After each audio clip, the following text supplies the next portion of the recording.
start of the fourth quarter. Jordan Travis to the end zone. Boy, was that easy to Cam McDonald.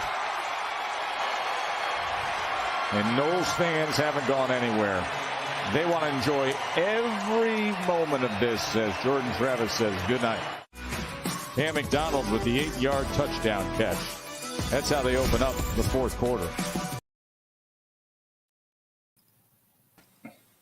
All right, folks. Hello, everybody, and welcome to Sports Talk with Chris Heidel, my special Wednesday night edition. Because yesterday was election day all across the United States, and we had one certain guy, our good friend George Teixeira, who we haven't seen in a couple of weeks because he was out on the campaign trail, trying to get the nomination for the Board of Education out there in Indiana, and he came in third. Hey, you got 1,000 people, dude. That's not bad, But Adam and I, we're proud of you. Oh, numbers, ow. Sorry. I'm a stats guy, but that's killing me.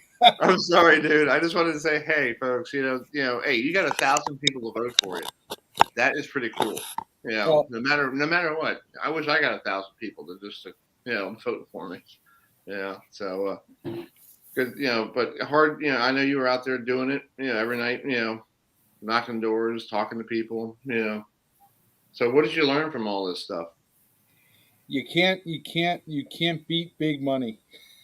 That's true. Maybe we have to come up with a bake sale or GoFundMe page, or we have to talk to Scott Wykoff and see if he could do donations. I could sell candy bars. Candy bars. Yeah. So speaking of Scott, he'll be joining us in a couple of minutes here on the program, and then at 7:15, Emily Adams from the Greenville News will be joining us. South Carolina Gamecocks, the women's basketball team, is rolling into College Park Friday night to take on the Lady Terps in a big non-conference game just to start the season of basketball, George. Jeez. That's a way to start. Yeah, I know. It's crazy. Start in a big way. Yeah, big game. And then around 7:30 tonight, live on the telephone, we have this guy who, former, Minnesota Viking, who played for the Vikings before he went to the University of Miami, and he's from Frederick, Maryland. Our good friend Chuck Forman will be joining us. He is getting a big honor down in Charlotte at the beginning of December with the ACC honors. So, big honor because he's representing the University of Miami, who basically last week got annihilated by the Knowles. So, we will have him live on the telephone, and it's going to be a great show, folks. And at the end of the show, we'll have our good friend at 8:40.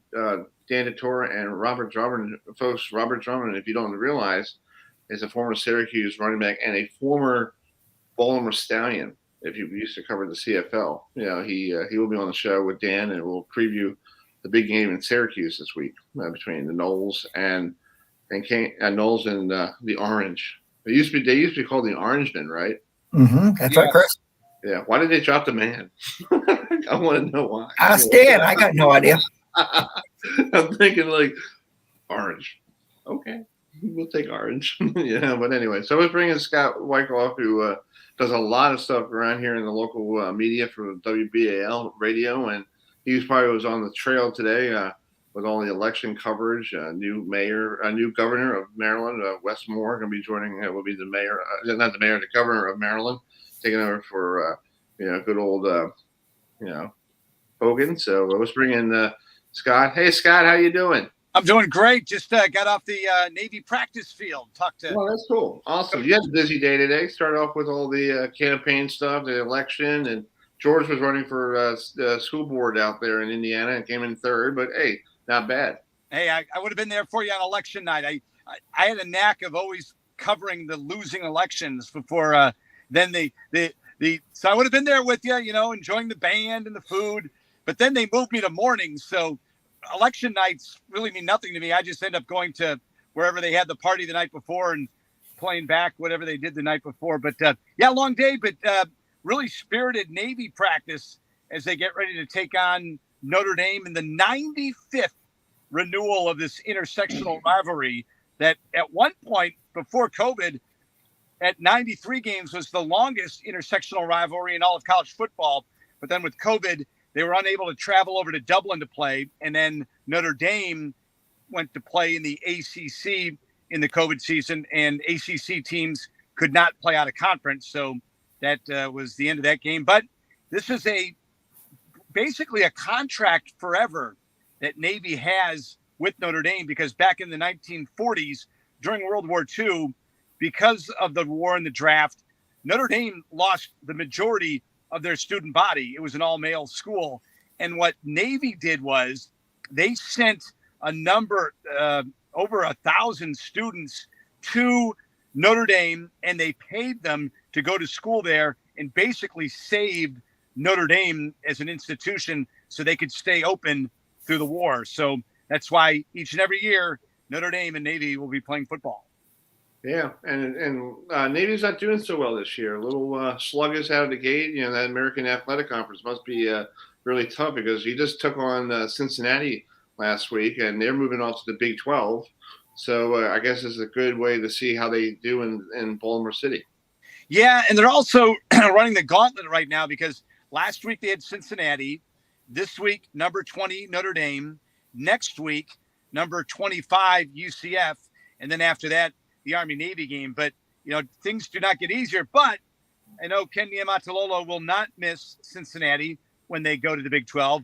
He will not miss UCF when they go to the Big 12. And he also won't miss Houston when they go to the Big 12. All American Athletic Conference teams. So when you bring in Rice and teams like that sort to replace them, gives you more of an opportunity to play on more of an even field.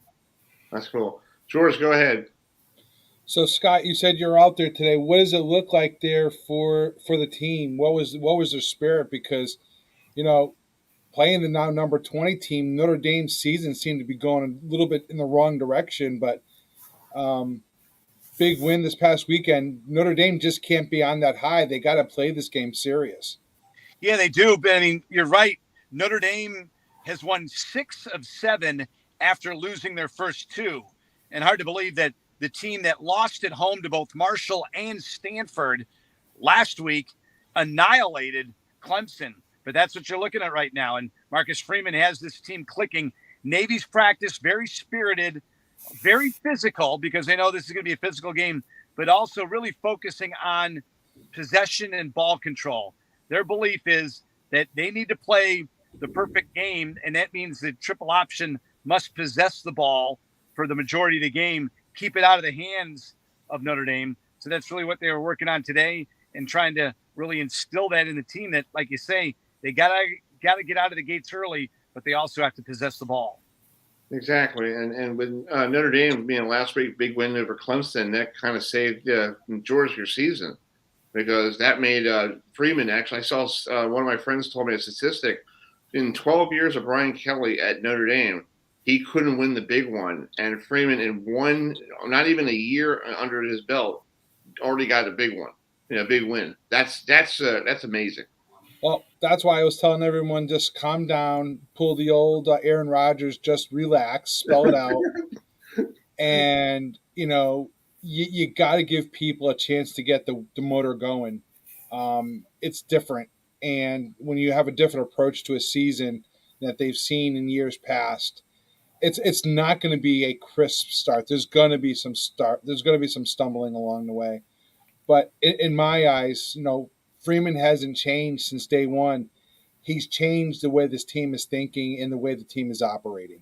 Exactly. Well, what was huge, in addition to the win against Clemson, was the fact they had all their big recruits on campus in South Bend last weekend. They did.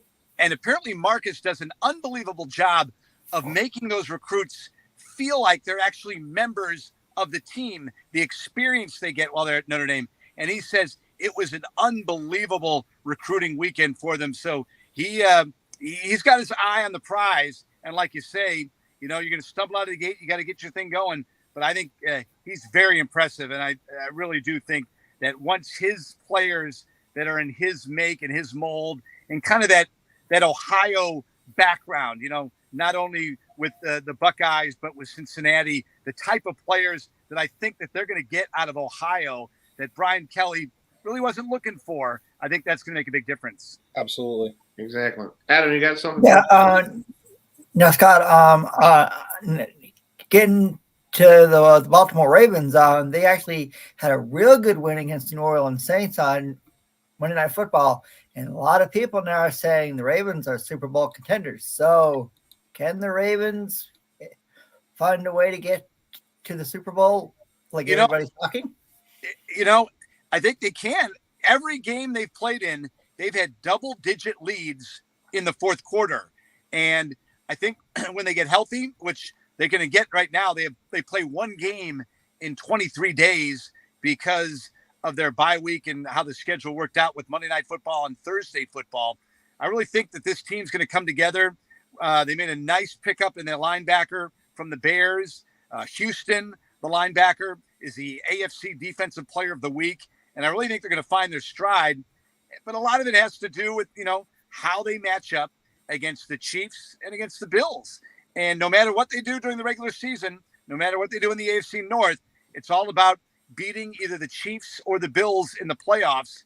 And that's really what Lamar is banking on now. He's banked on the fact that he's going to lead this team into the playoffs, take them deep in the playoffs, and get a win over one of those teams and possibly into the AFC Championship game before he signs his new contract. Yeah. Well, back to this Navy game, they're playing for the Edgar Rip Miller Trophy. So I have never heard about this trophy. So is it still? I guess they still play for it, right? I guess Notre Dame still has it. Or let's talk about it real quick. Yeah, Notre Dame has it. Actually, today I walked across Rip Miller Field on the campus of the Naval Academy. It's the field turf field, which is right next to the grass practice fields where Navy works out and does their practices right on the banks of the Severn River. So yeah, that's the award, but it's really more than that. I interviewed Paul Johnson today, the former Navy coach and of course former Georgia coach, who brought the triple option offense to the United States Naval Academy over 20 years ago, and who was the coach that broke and snapped that 43-game Navy losing streak to Notre Dame. It was on a Sunday afternoon early in November in 2007. It was at Notre Dame in South Bend, triple overtime. Navy thought that they had won the game, but they were called for pass interference in the end zone. Then they stuffed a run on 4th and goal and at the line, or the extra point at the line, and they end up winning the game. Since then, Ken Niumatalolo has won 3 games against Notre Dame. So it can be done, but what Coach Ken talks about is it has to take, number one, a perfect game for Navy, ball control, take a lot of time off the clock, pound it out, grind it out. But he says it also will take Notre Dame making some mistakes. And that's what he really believes is the recipe for wins against Notre Dame. Yeah, and this is the first time Navy and Notre Dame has played in Baltimore since 2008, right, Scott? So it's been a very long, long time since, that game was actually pretty close. That was a close ball game. That was, I think that was an onside kick away from winning that game. An incredible venue. And when you hear the Navy coaches and players talk about what it means for them to play in these NFL stadiums on national television, it's the noon ABC game. As you look at the Charlie Weiss there on the sidelines. Little Charlie. Charlie who? Who? I got no idea. We don't know who that guy is. So it's big. I mean, of course, every year the Army-Navy game is in an NFL stadium. Last year, it was in New York at MetLife Stadium. This year, back in Philadelphia at Lincoln Financial Field. Next year at FedEx Field in Washington. Actually, next year at Foxborough at Patriot Stadium. And then the next year at FedEx Field in Washington. So, yeah, Navy does play in these college stadiums. But this is a big deal because this is a Navy home game. This is Navy's game. They play it this year in Baltimore. Next year, the series goes to Dublin, Ireland for the college football classic, the Aer Lingus College Football Classic. So this is a big deal to make hay and get a win out of this one because it's going to be difficult winning on the road in Dublin against the Fighting Irish in their backyard. I think we all have to save our pennies for that game. I think we should all go to Ireland and have a good time seeing this game. And I think that'll be fun. Scott will take us around as our chauffeur, and maybe I'll take over the driving for maybe a couple hours so he can have some fun. And you don't want to drive over there, Chris. Huh? You don't want to drive over there. I haven't been over there, so other side of the road. Wrong side of the road, and in Dublin, where I think in the city limits of Dublin, which is a big city but really a small town, I think there are over 400 pubs. Yep. So another reason why you want to be driving, just dodging everybody. But they say Dublin's a great walking city. All the hotels in town, you can walk to Aviva Stadium where the game's going to be held. So that's going to be big a year from now. That's week 0, starting things off for Navy and Notre Dame. But this one on Saturday, again, another opportunity for Navy to really, if they play their game, they've had the ball in possession time with opportunities to beat some of these teams that have been nationally ranked that they've played this year, but they've got to follow through against Navy on Saturday. Exactly. Well, Scott, thanks so much for coming on tonight, and good luck tomorrow morning. What are you doing tomorrow morning for the morning show? Tomorrow morning, whatever may come, I seem to find out at about 2:45 when I roll into the parking lot on TV Hill what I'm going to be up against. So whatever it is, I'll be out there and then working on my preparations, not only for the Navy broadcast on Saturday. We're doing a 2-hour Navy pregame show Friday night from 7 to 9. And then on ESPN Plus on Sunday at 12 noon, I'm doing the Army-Navy sprint football game, 178 pounds and lighter.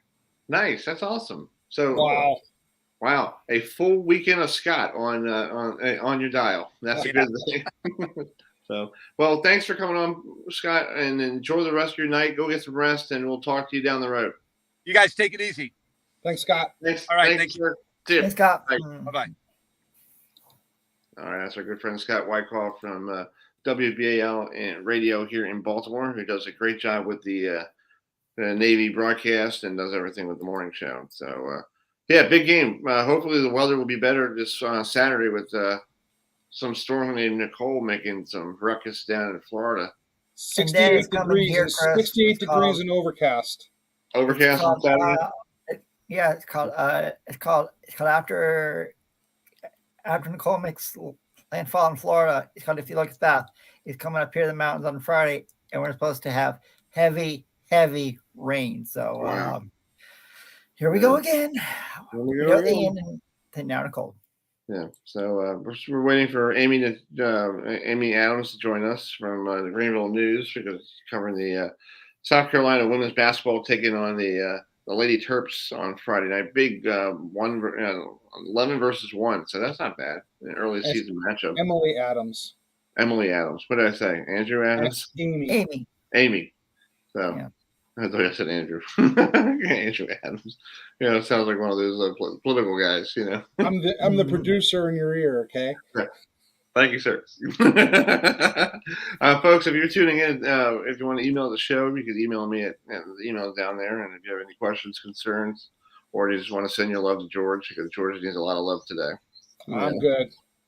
Yeah. So, I know you need a lot of love. I know last night you were, I was pulling for you, big guy. I was like, we're the new name is Bashura 2024. That works. All right. You heard it first. You hear it first, everybody. Right. That's right. Don't give me 2 years to prepare. Exactly. So the top 4 came out last night for the college football playoff. I know everybody was sitting at their computers watching this thing and hoping and praying. But what's your take about it? Georgia won. Okay. It's okay. I know. Oh, Chris is frozen. Ohio State is 2. Michigan is 3. And TCU is 4. TCU. I mean, what a job Sonny Dykes has done down in Fort Worth. And George, they have a huge game on Saturday night as they travel to Texas in Austin to play the Longhorns. It's called ESPN College Game Day is going there. So We'll see if TCU can stay undefeated. I don't see anyone getting through Georgia. I mean, after what they did to Tennessee. Well, I'll be honest with you. When you look at 1 through 4, you don't see Clemson and you don't see Alabama. No. God, and that's a shock. I mean, no Clemson and no Alabama. Absolutely correct. I mean, you think about how, I mean, Alabama lost a great game in overtime to LSU in Baton Rouge last Saturday night. Clemson lost to Notre Dame. So Alabama may not make the college football playoff. Well, it's like I was saying, it was kind of a weird night. Mm-hmm. Brian Kelly got his first, top 5 win on the same night. Well, the same night that Marcus Freeman got his first top 5 win. The stars were aligned. Yes. And down went the Cats and the Elephants. Yeah, true. I mean, it's like, but there's something about playing at nighttime down at Tiger Stadium in Baton Rouge, Louisiana. It's like LSU comes out and they always come out strong. Well, Brian Kelly, that coach down at LSU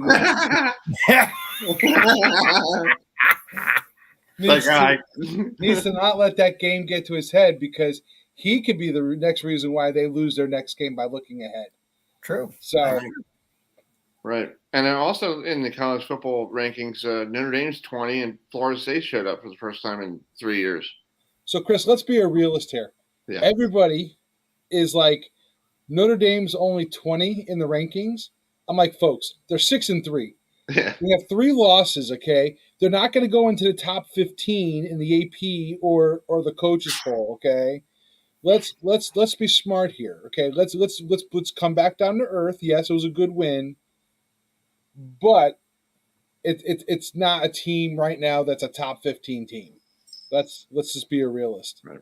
Hold on 1 second. I got to take care of a maintenance problem. So go ahead. Sure. So the other surprise was the fact that there's this whole big talk, right, Adam, about Florida State, and how Miami was going to take care of them. Oh, that didn't happen. Oh no, called Jordan Travis, Trey Benson. Oh, they went off against the Hurricanes, and it's like Florida State has had some tough losses this year. To NC State. They should have beat NC State and Raleigh. I mean, Wake Forest, and then Clemson. So, I mean, Florida State plays the Raging Cajuns next Saturday after playing Syracuse this Saturday. So they still have to play the Gators. So Florida State could end up with 8 or 9 wins after they win in a bowl game. They're not playing a bad season. No. And Not beating at all. LSU, Adam, beating LSU now looks better because it's a quality win. Yeah, true. Because of the win. Now we did in the first game of the year. Looking at the schedule, we won 4 in a row, and then we lost 3 in a row, close to almost 4 until we beat Georgia Tech. And this weekend, I'm firing up the car going up to Syracuse to see Syracuse and Florida State play. We'll see what kind of team Florida State plays in the Dome, that they really don't play well in the Dome, up there in Syracuse. So it's going to be a very interesting game. So absolutely, yeah, that's why they play the game well. Yeah. If you look at last season, you didn't see this coming. No. No, I don't see it. I didn't see this coming. I saw, like with TCU being 4, I feel bad for Patterson, who was the coach last year. He gets fired. They bring in a new guy, and TCU's 4. He must be sitting going. Sometimes you just need that change. Yeah, true. Sure, Chris. Exactly. So anyway, so that's so this weekend Notre Dame has a game against Navy. Florida State goes up to Syracuse. The rest of the and then I was just listening earlier before I came on the air here. Nick Saban, telling the folks down in Alabama, get off my case. Geez, I only lost 2 games. It's not like the end of the world. Well, there was. I mean, it's incredible. I mean, you always wonder what happens in a fan base after a loss like that. You know what I'm saying? Right. You never, ever, ever hear it. Now, is it because it was LSU or is it because it was Brian Kelly? Oops, I said it again. Oh no! It's George. one show. Quarter. George, it's called. Do I need to rinse out your mouth with soap? Where's my from Christmas Story? What they call that? Yeah. Whatever the soap was, it was something boy. I can't remember the name, Life Boy or something like that. The soap that they used to have with the red soap, nasty. Yeah. So, Oh, speaking of the Christmas Story is coming out of the new one. I saw the trailer for it. It's like the guy's like 45 years old and he goes, "Yeah, I'm back at my dad's house." I'm like, really? I'm like, why are you ruining a great show? it's Ralphie though. Yeah. That's rough. That's wrong. They're not gonna ruin it. I'm hoping they're not gonna ruin a good thing. I love the original. Mm-hmm. I just hope that the sequel doesn't ruin it. Right. Sure. I hope not. So, which I'll be taping, by the way, because we have performances at the high school back-to-back nights, and then Friday night I have a Trace Adkins concert to go to. So, it's called George. It's called. I love Trace Adkins. Nice. Good country singer. Where's he playing? Is he playing at South Bend, or is he playing? No, he's playing a place called the Blue Gate. Okay. It's up in Amish country. They have this big old theater. You go in before you with your ticket. You can buy a dinner, so you have this big Amish feast. Nice. And then you go to the show. So, wow, that's awesome. It'll be a good time. Nice. I know you're a big Yankee fan, George.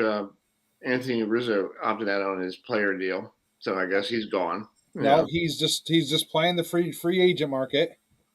Yeah, he's playing the market. I hope they bring back Judge. I can't see this team without Judge. True.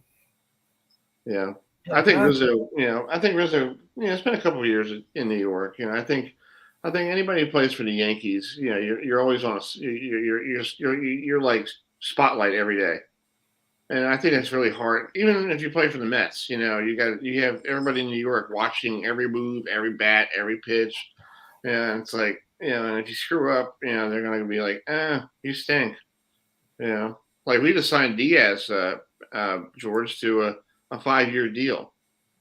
It's like, okay, he's a closer. He's not supposed to get 5 years, and he's getting $102 million.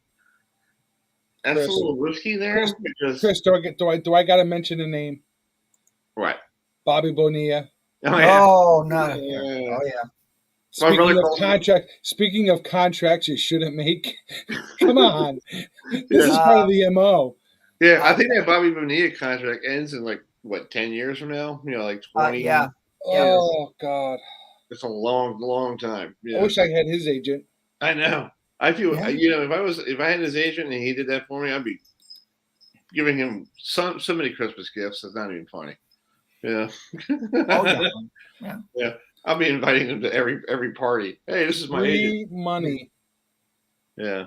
So, all right. Let me give what's his name a phone call here in a minute. Also tonight on the program, we're going to talk a little CFL football because the Ravens are off, and we just feel like talking a little different football, and and we got people from the Argonauts coming on and the BC Lions joining us. So hopefully they'll be joining us because where's that on the schedule? Huh? Where's that on the schedule? I thought I gave it to you. I don't have that on my schedule. You need to go to the website, George. It's called. I'm sorry. I thought I sent it to you. I'm sorry. That's okay. What time are they coming in? Everything they can. 7:45 is when Giulio. See, I have a gap. I have 7:30, then 8:05.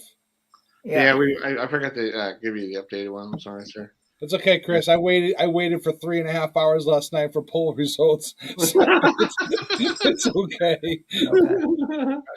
So coming up at 7:45, we'll see Adam can do that again. Go ahead, Adam. Try it again.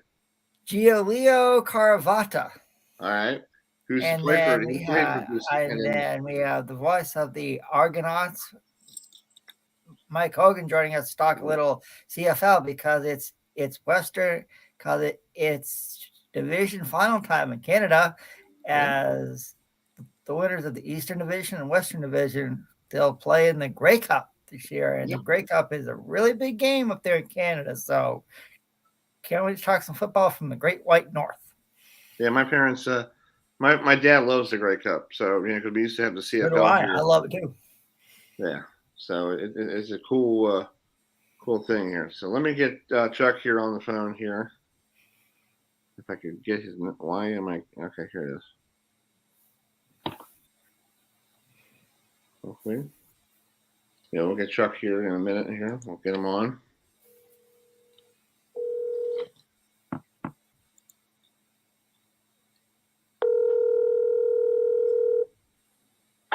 Hello. Hey, Chuck, it's Chris Heidel from Herberton Radio in Baltimore. Hey, man, what's up? How are you? Thanks for coming on. How's everything going? Yeah, thank you. This is my wife. Yeah, thank you, man, for having me. Let me just get situated here. Yeah. Chris. Okay, just give me a minute. Okay, we'll give you a minute here. He's going to get himself a little situated here. So, good old Chuck Forman, is from this area. He's from Frederick, Maryland, folks, if you want to know his little back history. He went to the University of Miami. Was a great running back down there in Coral Gables. And then he got drafted by the Minnesota Vikings, and he was part of the Purple People Eaters who made it to the Super Bowl for 4 straight years back in the 70s. So it's always cool to talk to him on the phone. And he's going to be honored, George, on December 2nd, that Friday night down in Charlotte for the ACC Honors. They're picking their players to be honored, for the program for Miami, and that's what's going on there. And he's here's some of the list here. That's not bad. Good list. Yeah. Yeah. So anyway, and his name is Thomas. So it's a good list, and you can actually get tickets down there. I think you go to the ACC website, and you can find more information on it. So. Oh my God! And we got some dogs going on. Excuse me. Sorry about that. That's okay. I got a cat who wants to do a production meeting. Dogs, yeah. They will let you know who's around. Exactly. He's just doing his job. Exactly. So, how you been lately? I'm good. I can't complain. That's cool. So your Vikings are doing really well, 7-1. I ain't making no predictions. I ain't going there with you. I'm just gonna say, yeah, they're winning. Yeah, that's good. So we'll see, because now the real season starts from here on out. Except November, December. This is where it all starts and counts. Yeah, exactly. So this week, just talk about being picked to be Miami's representative for the ACC Honors. How did that all come about? Oh, man. I got a call from Rick Rembert down there, and he says, of all the hurricanes that have been through, you have not been recognized like you should be. And he asked me if I'd represent the University of Miami as a legend of the ACC, and I said, of course, yeah. That's cool. That's awesome. Yeah, it is. Nice. Anything dealing with my school, I'm always happy to be a part of. Yeah. Let's real quick before I let George ask a question. Let's talk about last week's Florida State game. I know you didn't want to talk about it. My brother's a big Hurricane fan, and he kind of turned the game off after the second quarter. So did you keep watching, or what's your take down there right now? I did watch all the way till the last couple minutes, and I couldn't. Then that's when I just said, I just wanted to see how they were going to play through it. Mm-hmm. You know what I mean? And so when Van Dyke got hurt, even when he was playing, they had that one great start in the game, and then next thing you know, they went. The game went south. Yeah. It went too far south, and I don't know. They're a much better team than that, and I think I saw one of the coaches on Kane Report saying, we went guys that want to play, I don't know how many minutes the game is. I mean, was it 48 minutes or 60 minutes, pure football. And I think he was saying there were some guys on there that wasn't. Mm-hmm. Yeah. I mean, that's what I got out of it. So, right. He said the portal will be busy. So, yeah. I'm not going to take that. Yeah. My brother said the same thing, with bringing in Brown, the big tall guy, the quarterback, and not having, and Garcia, and like basically, I want to say garbage. It's like, he because he lost in faith with the team 2 weeks ago in Virginia, right? Well, I think both of those guys are very, very talented, no question about it. But they, the wide receivers are questionable. There's a lot of things offensively. I mean, that's a totally different offense. Last year, when last week SMU scored 77 points. Wow. You know why that is, right? Our offensive coordinator is their head coach. So some of the things that they did last year, and they're not doing this year. They got a whole new offense. It's really, and injuries and it's just, it hasn't been a good year. But the one thing they always wanted was effort. Mm-hmm. And so if they're not seeing the effort, I don't know the kids like they know them, and they know when they get 100% out of them when they're not. So. I think there's a great upside at the U, no question about it. It's Mario's first year there, and believe me, he'll get it turned around. Exactly. Hey, George, you got a question for Chuck? So, Chuck, 2 questions. 1, has Miami ever asked you to come back and come and talk to the team in recent years? And 2, what was that moment like when you were inducted to the Vikings Ring of Honor? Okay, about 3 years ago, I went down there. Several of us went down there and got to talk to the team then. Each of us got a few minutes to talk to them and, try to, that was when, who was there? Manny was there. Right. We got to talk to them then, and, they were, they were very responsive. I thought he had a good group of kids down there. They still do have a good group of kids down there. This football thing, man, it's the ultimate team sport. And if everybody's not dialed in, you're going to have issues. And it seems like, right now anyway, I don't see a team that's totally dialed into what they got to do to be the best that they can be. And as far as going into the Ring of Honor, that was a great honor. Don't misunderstand me, but, going into the University of Miami Hall of Fame University of Miami's, Hall of Fame was big. That's cool. Bigger. That's awesome. Yeah, congratulations on that. That's really cool. And you played back in the early 70s, and you had a big game against Maryland, right? Oh, yeah. I did have a big game against Maryland that day, and my brother was there, my family was there, so it was a good experience back then. University of Miami for me was a great experience on the field, off the field. It was, I'm not saying it was perfect, but I'm saying I had I had a great college experience down there. That's good. Hey, Adam, you got a question? Yeah. Now, Chuck, what was it like to play with a Hall of Fame quarterback like Fran Tarkington when you were with the Minnesota Vikings? Well, Fran, of course, back in the day, the word on him was that, you can't be a successful quarterback in the NFL if you move around like he did. Well, Fran was, way before Lamar Jackson. Lamar Jackson, Fran would just scramble to get away so he can buy enough time to throw the ball.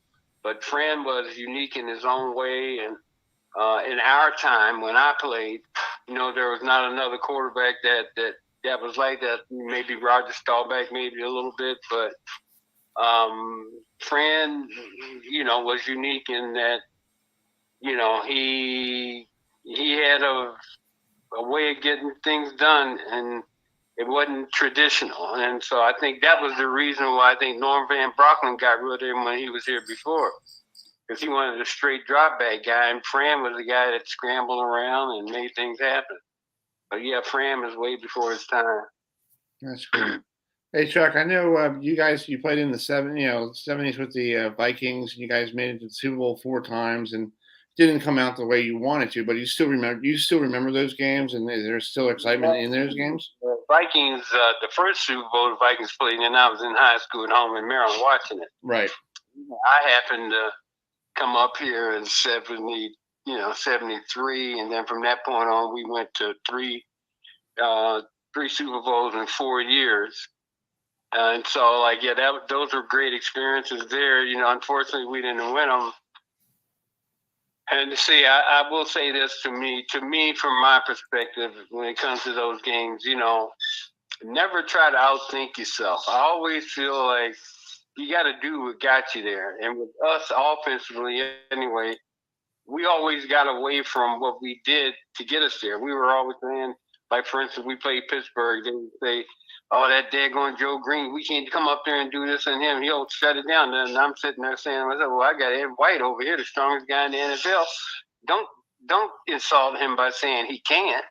Let's challenge him to see what he can do. Mm-hmm. So, that was the part of my experience with the Vikings. That whenever we got into the Super Bowl, we were, instead of doing what we were great at, we started trying to change up things and thinking what we can do instead of challenging Pittsburgh or Oakland. Miami, of course, I thought was the best team we ever played against. But instead of challenging those guys to stop what we did, and most of the time they did, because they didn't stop what we did to get there. They stopped the things that they put in for that particular game. So it's always been question marks and always been wondering, what if we did this the way we normally did it, would the outcome be different? That's true. Well, Chuck, thank you so much for coming on the phone. And what are you doing lately out there? Are you at Frederick right now, or are you out in Minnesota? No, I'm in Minnesota. I'm at my house in Minnesota. I actually just got back from the Mall of America.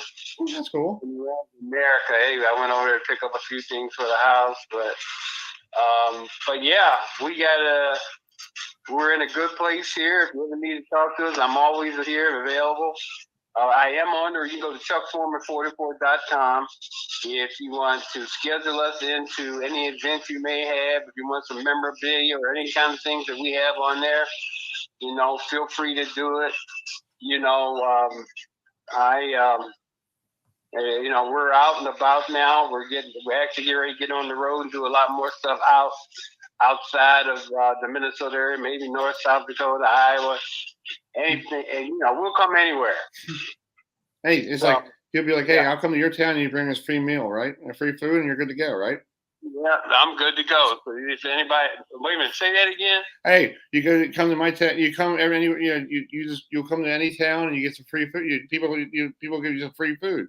You're like, hey, I'll come to your house. Cook me some food. That's fine. Well, okay. I tell you what, you're on the East Coast. Whenever I'm out there, let's try to put together a little something so we can meet all the, maybe they got a Viking fan club out there. We can hook up with that. I'll come on out there. We can make something happen. Yeah, I'll see what I can. I'll take a look around here and see what I can find. There's plenty of them out there, so let me know. I'll be more than happy to come over there. We'll bring some memorabilia with us. We'll have a nice Viking get together. That'll be great. That's awesome. Well, Chuck, I hope to see you down December 2nd down in Charlotte for this ACC honors, because I hope I can get down there to see it. And we'll run. I'll meet you there first time face to face. Okay. That sounds great. All right, Chuck. Thanks so much for coming on. All right, bye. All right, see you. Bye.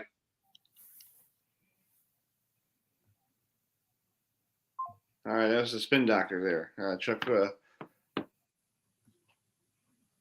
Yeah. I was on mute. The spin doctor spun you. Yeah, he spun me around. Yes, he did. Yeah. Hey, what you said was like, I'll come to you. I was like, it's almost like, hey, I come to your house, just cook me food. We're good to go. He thought you said you're going to go to his house and he's going to give you some free food. That's why he asked you to repeat yourself. Yeah. But hey, it's great to have him on. So he'll be down there in Charlotte on December 2nd for the ACC, football honors. They're going to tape it, air it on December 9th. So on the ACC network. So more programs with West Durham on it. So, all right, let's bring in, let's talk some CFL action here. The BC Lions are going to be traveling to Winnipeg to take on the Blue Bombers. So it's going to be a great, great game for people who are up there in Canada. So let's bring in Adam. Let's bring him in. Go ahead. Giolio Caravata, who is the radio analyst for the BC Lions. So thanks for joining us. And you guys up there in Canada have a great quarterback in Nathan Rourke, over 20 touchdowns this year. So you guys are 1-2 against the Blue Bombers. So how can you make it 2-2 and go to the Grey Cup this year? Well, first off, thanks for having me. I think this is a first for me. I've been doing this for 24 years. I don't think I've ever been on. Are you guys in Baltimore? Yeah, we're all over the place. You're all over the place. Yeah, I'm in the mountains of North Carolina. George's in Indiana, and Chris is in Baltimore. Yeah, I'm in Baltimore. Right on. Yeah, actually, I had my first CFL start in Baltimore. Yeah, I was trying to find a video of it the other night. I can't find it either. That just goes to play how old I am. Yeah, that game was pretty interesting. It was a good game back and forth, and I think Carlos Huerta, who was the Miami field goal kicker, hit a field goal. A quick little story about that. When I was the backup quarterback of Danny McManus, if you remember Danny Mac from Florida State, he was a starter. So when we went down there, you guys were the number one team in the league, and the spread went from 6.5 to 13.5 when I got named the starter. So the fact that we lost by 3 points on a last-second field goal by Carlos Huerta was actually pretty good for us. So that was one of my highlights of my career, getting a chance to play in that old stadium where all the Baltimore Colts teams had played, all the greats had played. So it was quite a thrill. So. But thanks for having me on. I appreciate it. Oh, no problem. So this game coming up against Winnipeg is Winnipeg is trying to be the first team in a long time to win 3 in a row, three Grey Cups, because that's unheard of in the CFL. Because when Baltimore made it back-to-back years before they went to Montreal. Yeah.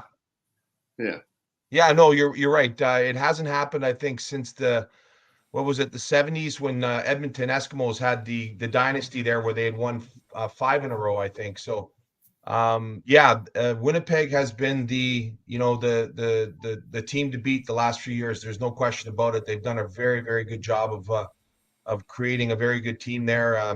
Been solid all the way around. They won 15 games there this year, but I think for the first time in probably the 3 years that they just haven't. They're very disciplined, very smart.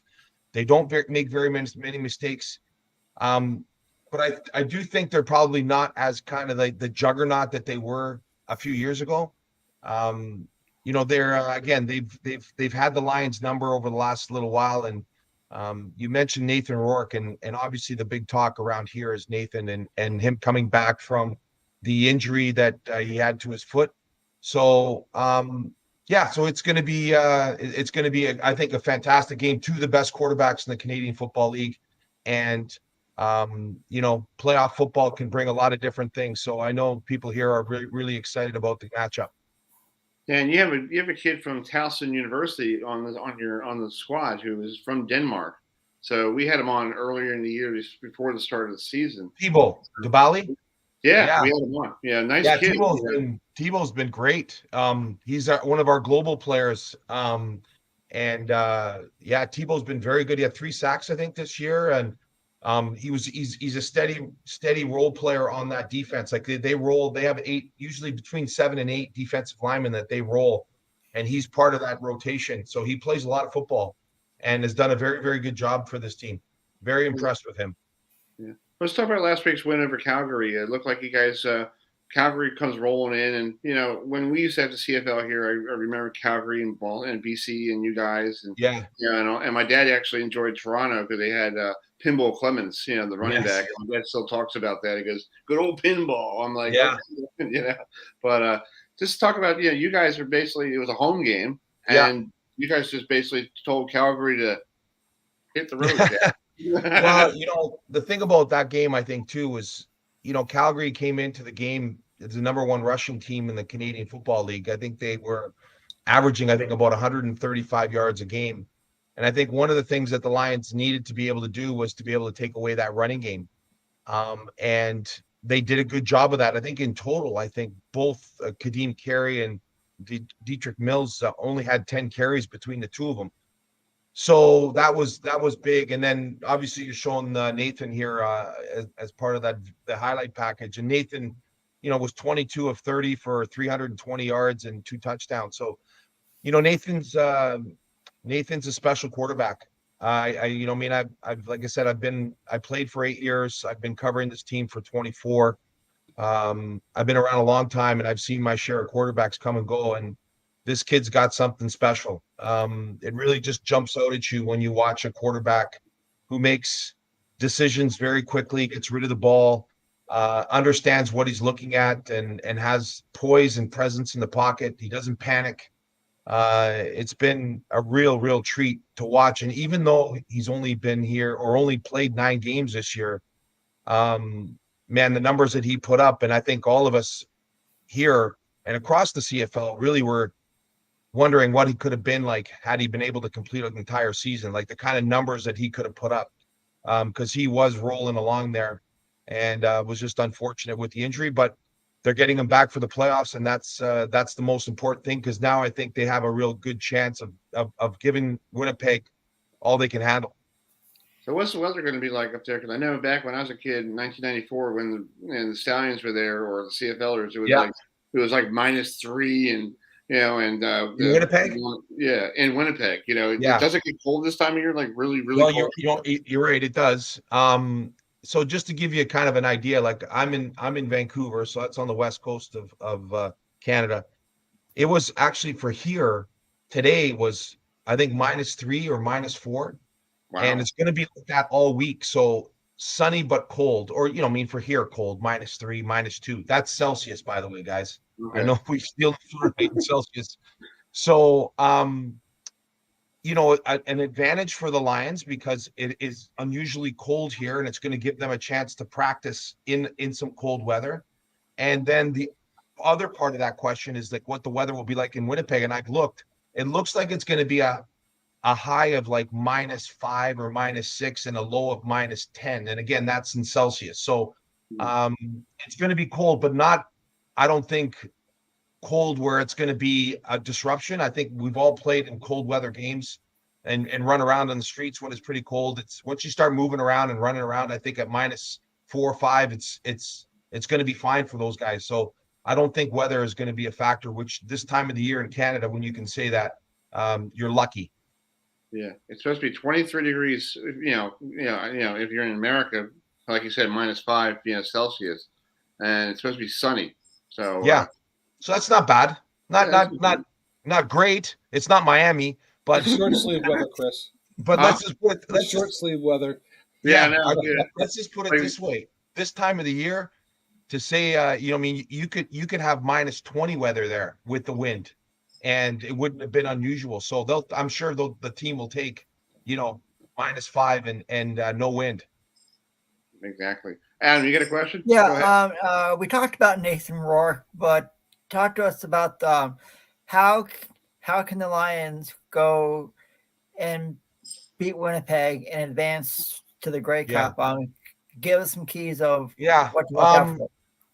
Well, I think, like in every single football game, the team that controls the line of scrimmage usually wins a game, right? The O-line and D-line are so critical up here, and both these teams are going to try to do that. The Lions have done a very good job in the last little while of running the football. And with the addition of Nathan back into the lineup, because I think they had to kind of go away from the passing game like they did because Nathan was hurt. They started trying to establish that running game. Well, that part of their game has really evolved and done a nice job. Now you bring Nathan back, their ability now to use the play action and to use that the rollouts and the run pass options have really made their offense dangerous. So, key number one for them is, and again, I always say, whenever you play a very good team, especially as good as Winnipeg is defensively, you cannot be putting yourself in second and long scenarios. With only 3 downs here, you go first down and you're not getting anything, and now you're second and 10, and you got to throw the ball downfield. You need your old line to give you time, and usually against good defenses, that's really tough to do. So you got to do positive things on first down. You can't be taking negative plays. You can't be taking penalties. You can't be taking sacks. All those kinds of things that really put you behind the 8 ball in this league early. You got to stay away from those things. So that would be my first key, is that ability to be positive on first down, because then with a good running game and a good passing game, now you're second and medium. You can still run the football. You can run a quick hitch. You can run screens. You can run all your offense and still convert and get the thing moving. But at second and 10, you throw a hitch, they're going to come up and make a tackle. If they blitz you, you're going to have to throw hot and get rid of the ball, and they're going to come up and make a tackle. So those are the kinds of things you got to stay away from. On the other side of it, Zach Collaros, when he's played against the BC Lions, specifically when he came here early on in the season, he absolutely killed them with his ability to move around in the pocket. Like, they had him dead to rights about 4 or 5 times that would have got him off the field, and he was able to escape. And not only was he able to escape, he was able to escape and make a big play. I think out of those 5 or 6 plays where he escaped what looked like a for sure sack or a tackle, he threw a touchdown. So he's one of those players that's very, very deceptive. When he gets out of the pocket, it becomes really a kind of Sandlot game for him, and he's very good at it. So for me, the biggest thing for the Lions on that part of it is that you can't allow him to run around and make plays, because that'll kill you. And not only that, when you go and you're at home and you make those kinds of plays, it just gets everybody into the game, and you get that crowd behind you, and that momentum starts to pick up. And so that's one of the things that they really need to stay away from, is avoid the big play and try to contain him, because he's their offense. If you can slow him down, you might have a chance. If you don't, he's going to kill you. That's true. Well, I got to say, a guy here in Baltimore, I forgive you for beating us in 1994 with the last-minute field goal. Yeah, that was a hell of a game, though. It was a great game, and I still remember my dad and I watching it, and we were like, "Oh, come on," But hey, it was great to have CFL football, and now with the Ravens here, and it's great to get the condition of football to keep moving on. And it's great. Yeah. Well, I will say this, guys, that I think it's one of the great things about, with our Grey Cup every year. If I'm not mistaken, I still think there are people from Baltimore that still go up to those Grey Cups, and they travel every year up to the Grey Cups. It was to me, it was the best city for the CFL. They really supported it. I don't know what it was about the games, but I remember the game that I was there when we played that game in 94 when I started. I think there was 32,000 people there. Yeah. You know what I mean? Like, that's, for a game that people really didn't probably weren't exposed to, for them to come out and support it the way that they did. And they had a hell of a team, though. I will have to say they were stacked for a couple of years. So, but it was a lot of fun coming down there and being a part of that. They were such a great atmosphere, such a great history and tradition in Baltimore with the football. So I'm glad to see that you guys are rolling along with Lamar, and that team is very, very good. Yeah, and I when I see the old Baltimore Stallions, and I'm like, it was great for 2 years to see CFL, and I think that's what the city wanted, football, because with Irsay getting out in the middle of the night and in the cold and in the snow, and my girlfriend, her parents don't mention Irsay, you don't mention names like that, because you might be hunted by the time. But I feel like they changed the fabric of the city now, the Ravens. Oh, cool. You know, and nobody even knows about the Colts, here, but they still, except for the old people who were Yeah. parents and you and everybody else, We're all like you say, getting old. Yes. Well, thanks so much for coming No on, problem, guys. and enjoy the broadcast Saturday, and stay warm Sunday. Thanks, Stay warm. Hey, I bought my new long underwear today, so I'm ready to go. All right, awesome. Score. Thank you, Hey, sir. guys. Have a great time. Thanks for coming on. Thanks for having me on. I appreciate Go it. Lions. Yes, sir. See you. Go Lions. Bye. All right, it's all right, Adam. Say the last name. I can't do it. Giulio Caravata. There we go. Hey, Adam was picking it up, doing a great job when you were out campaigning. He was doing a great job. Yeah, I was. Yeah. It was called. You and I had fun, didn't we, Chris? Yeah, we had a great time. You don't need me. Okay. All right. He's long enough. George, we missed you. What are you gonna do? Like you? Oh, I gotta go to the restroom. Gotta go. You don't need me. You don't need me. I'm yes, out we of here. do, George. We need you. We need you. Come on back, George. Come on back. Come on back. Folks, if you just logged in, thanks for joining us here. It's the top of the hour. Welcome to the Sports Talk with Chris Heidel. Today's date, November 9th. You're wondering why it's a Wednesday. Normally we're here on Tuesday, but we gave George a relaxation, so he didn't have to worry about logging in and talking to people and logging out, seeing what he's doing, stuff. So we're, so we just got done talking the Western Final, between BC and Winnipeg. So Adam, we're going to be talking the Eastern Final, and this is like, if you're playing hockey, this is like the old-fashioned rivalry. Oh, it's an original six matchup, and if you're talking NHL hockey, but it's still a rivalry no matter what. Well, yeah, that's true, Chris. So let's bring in Mike Hagen, who is who's the voice of the Toronto Argonauts, the Argos up there, getting ready for a big game against their rivals of Montreal. So, Mike, thanks for joining us. Big game coming up this weekend for you guys up there.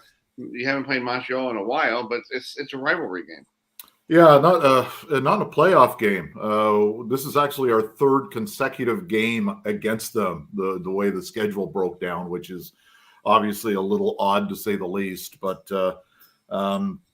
it's the old Montreal-Toronto rivalry. It doesn't matter what the sport is; it seems to take off and catch the fancy of fans. So, yeah, we're ready for it, and it should be a decent crowd. So we're pretty happy about that as well. Yeah. So you guys are not playing in the Sky Dome anymore. You guys are playing on the soccer field, right? Yeah, it was originally built for Canada Soccer, and the Rogers Centre is a pretty big place for the CFL. It's like 50,000 plus. Back in the day, we were drawing 20 to 30,000 people. We're now nowhere near that, but we'll be over 20 for the playoff game. So we're trying to make some strides. But yeah, it's an outdoor facility. If you're a stadium geek, it's basically on a perpendicular footprint to the first stadium the Blue Jays played in. Oh, wow. The exhibition stadium back that went the way of the dinosaur in '88 when the Sky Dome / Rogers Centre opened. So we're back down on the lake. They used to call the old building the Mistake by the Lake, like they do in Cleveland, but it's a site that's got a lot of Canadian history on it, and we're trying to make our own. That's awesome, on the site of the old Blue Jay Stadium. That's pretty cool. Because I know when I was a kid growing up watching Blue Jay games on, the game of the week on NBC, and I remember you guys sitting there like freezing to death, and like the outfield wall was completely different in right field. It doesn't even look like they look like they just put a wall up. It's like, here, that's the football stadium. We'll just put the home on field wall right there. There you go. And the worst was at that stadium. Like if you were there, it was originally a football stadium, so the two grandstands were opposite one another. Every seat faced deep center field. So if you're in the outfield on either side, it was, you'd watch the game and get a crick in your neck because you were constantly turned 45 degrees to watch home played. So that place had its day. It was a great Canadian Football League stadium. Lots of history there. The Fog Bowl from 1960 was played there, where they had to stop the game and play it over 2 days because they couldn't see the field at all. They had to stop the game with 6 or 7 minutes left in the fourth quarter and pick it up the next day. Jeez. It's almost like the one we had down here in the States with the Eagles and Bears. I'm an Eagles fan, so I vividly remember that game against the Bears, and that was nothing apparently compared to this game. Like you hear the old timey radio or TV announcers going, "Well, we can't see the ball right now," and it was just brilliant. It was just awesome. That's cool. So let's just talk about this game coming up against Montreal. It's you say it's like the old fashioned, like hockey. There's a rivalry. Anytime Montreal comes to town, even if it's football, baseball, cricket, whatever, it's a huge thing. So just talk about this game on Sunday. Winner goes to the Grey Cup. Yeah, we ended up finishing first in the division. They finished second. The way the playoffs are set up, 2 meets 3, 1 gets a bye, and Montreal beat Hamilton, our more traditional rival, last week. So now we get Montreal. Winner goes to the Grey Cup, as you say. Two teams that are, there's a lot of similarities because they're both pretty tough defensively. We've got a really aggressive secondary, which is fun to watch. 26 interceptions or 20. No, what do we end up with? 28 interceptions in 18 games. So they like to fly around back there. A lot of guys with NCAA experience and some NFL experience. And, Montreal loves to run the football, and I'm sure they'll try to weaken things up. They've got the most outstanding player in the East, Gino Lewis. So it's an interesting outcome because there's not too much between these two teams. Exactly. George, you got a question, right? So, Mike, I gotta say, I've been to Toronto, went to the Hockey Hall of Fame. Great little city there, and it's not too far from the Rogers from Rogers Stadium, I believe, right? It's a distance, but it's not that bad. Hockey Hall of Fame to Rogers Center, you could walk in 15 minutes. You could walk from Rogers Center to our building in half an hour. So everything's pretty much downtown in terms of sports now. And always has been. Toronto's pretty good for that. I kind of like the Philly method where everything's in the one spot. Absolutely. South Philly. Yep. But this is pretty good because everything's relatively close to one another now. Yeah. And I got to be honest, you have American rules football and then you got the Canadian rules. My favorite play, and I think the NFL needs this, okay, is the motion before the snap. Yeah. I think that gives the folks coming out of that backfield a little bit of speed, and I personally like the play. I love both rules. Like if you live in a college football town, let's say you live in somewhere in Texas. I do. I'm 20 minutes from Notre Dame, so. Oh, okay, perfect. Okay, let's say you can go watch in Indiana or Ohio or wherever. You can go to watch a great high school game on a Friday night, right? Mm-hmm. And the kids, for the most part, aren't going to get to the NCAA. Some will, most won't. Mm-hmm. And you can enjoy the NCAA the game on Friday, and then Saturday you can go watch Notre Dame and go, man, that was a great game. 95% of the guys on the field aren't going to the NFL, but I really enjoyed the Notre Dame game as much as I enjoyed the high school game.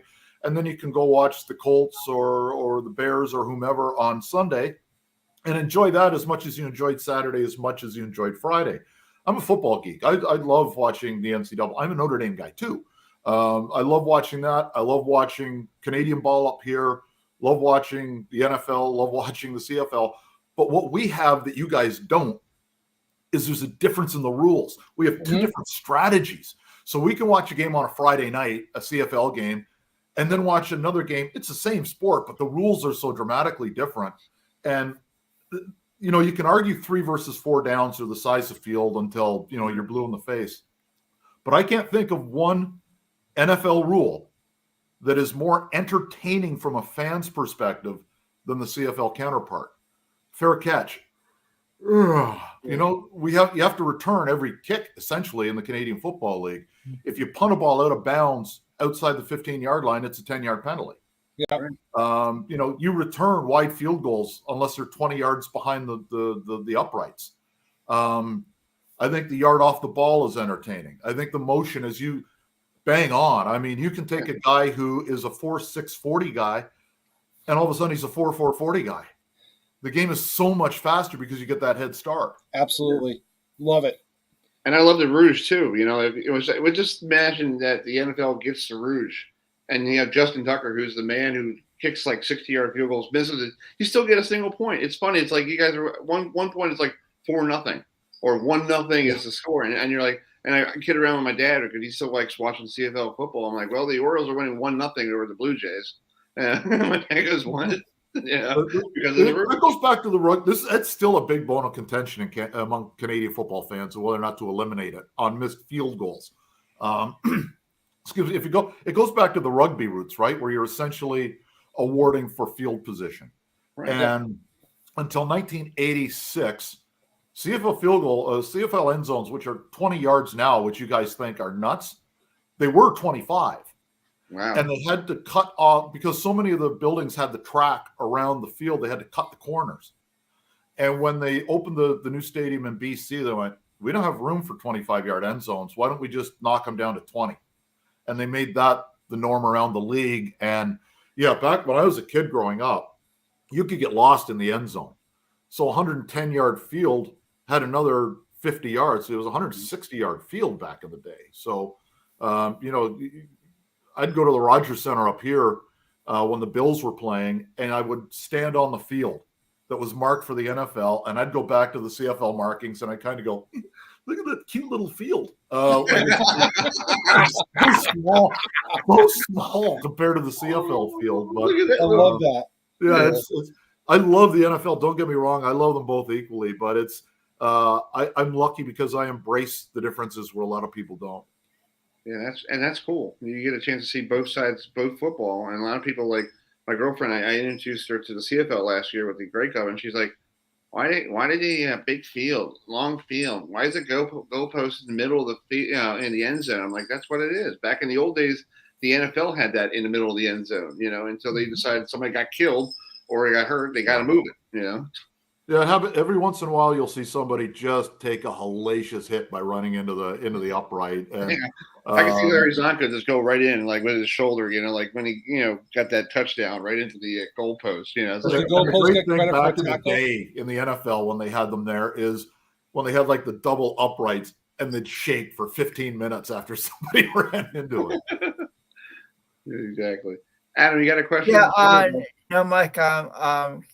You said you're a Philadelphia Eagles guy, so I got to get your take on Jalen Hurts. The Eagles are currently undefeated.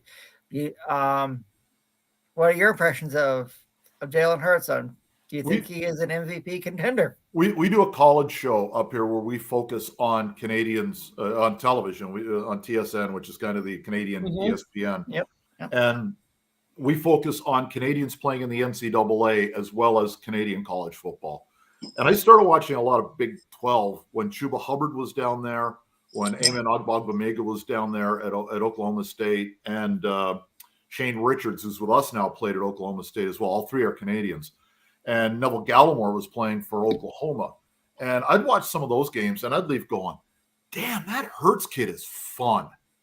Never thinking he'd become a starting quarterback in the NFL.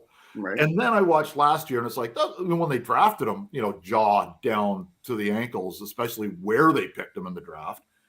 And then last year, he won me over big time in the game against Kansas City, because you'd watch him and you go, man, there's something there.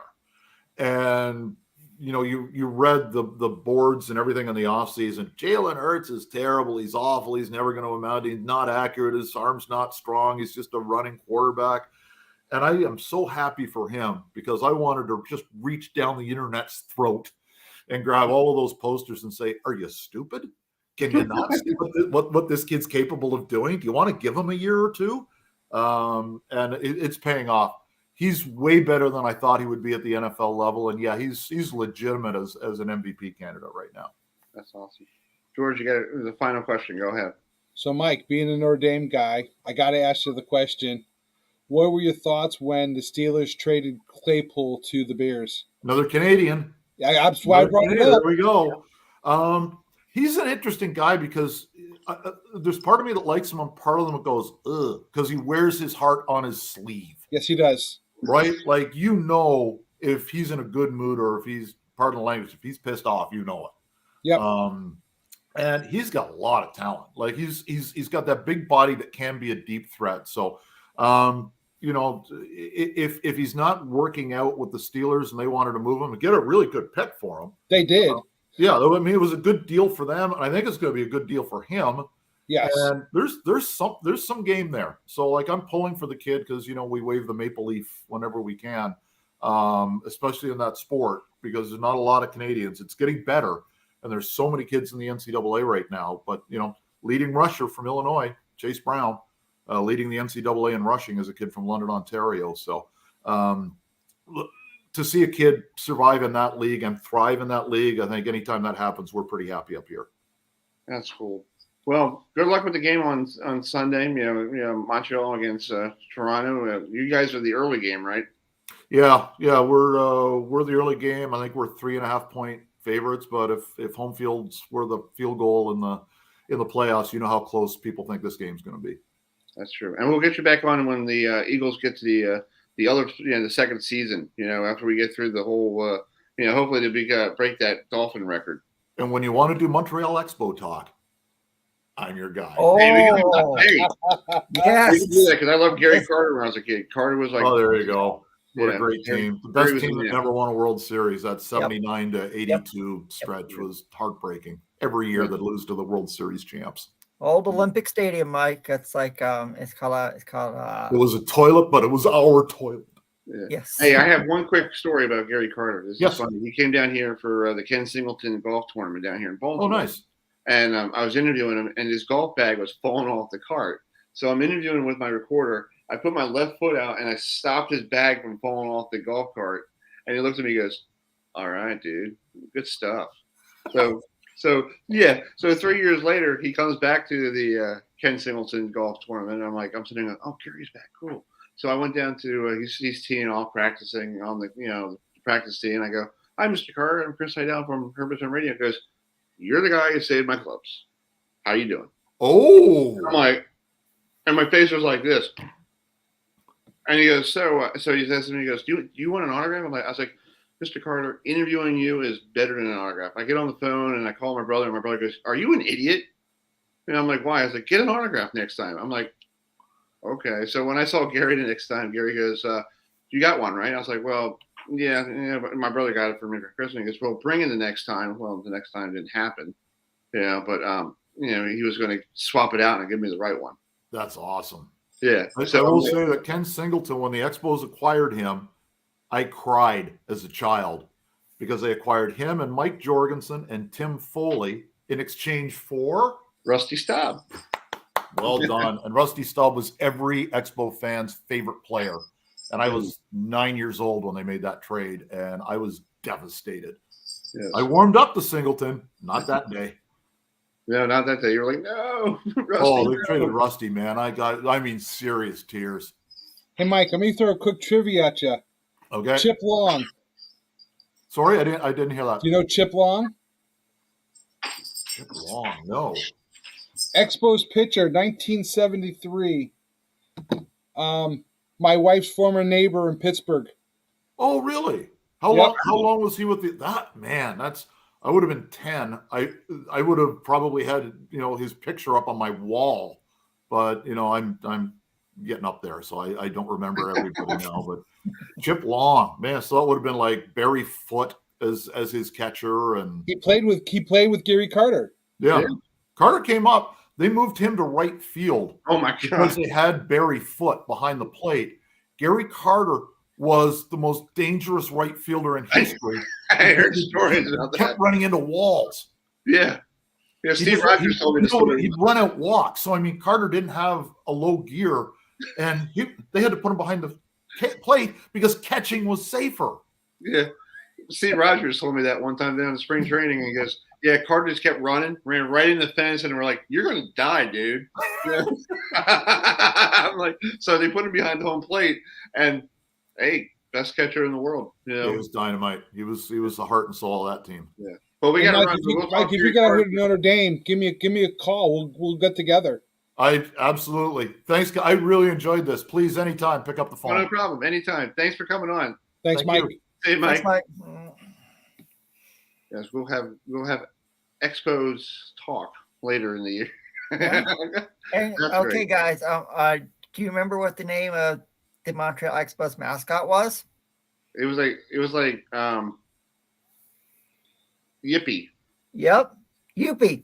Youpie or whatever the heck it is. Yeah, it's called. Yeah, I was like, I missed Montreal Expos. It's like, it's not the same without them. But well, they're trying to get the Expos back via the Rays by the Tampa Bay Rays. Yeah, they're trying to play dual citizenship. Yeah, let's try that. So, hey, they're going to get a good product up there because the Rays are good. Yeah. Well, you know what they say, right? If you have two quarterbacks, you don't have a quarterback. If you got two stadiums, you don't got a stadium. True. Well, let's change gears here. Let's get to some women's college basketball. The Longwood Lacers are going to be rolling into Towson this weekend to play the Tigers, and Coach Montgomery is with us. Let's bring her in. Hi, Coach. Hi, guys. Good. Hi, fellas. How are y'all doing?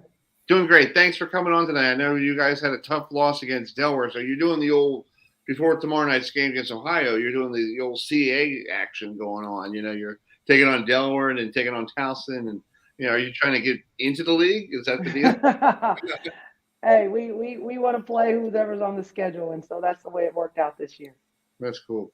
So just talk about the game on Monday night, losing to Delaware. It was a close game. Not bad for the first game of the year. Normally, first game of the year is you guys, trying to figure out who could pass the ball to somebody, and you're trying to find somebody to score. And looked like you guys were working together. Yeah, we're trying to work all those things out. Chemistry right now is probably the biggest thing for us, just because our team is so new in terms of the makeup of it, and so really trying hard to find those right combinations on the court. So I would have liked it to be a little bit more closer than it was. I thought we had a great first half, but they really had a phenomenal shooter that got hot in the second half, and we just couldn't recover from it. George, go ahead, bud.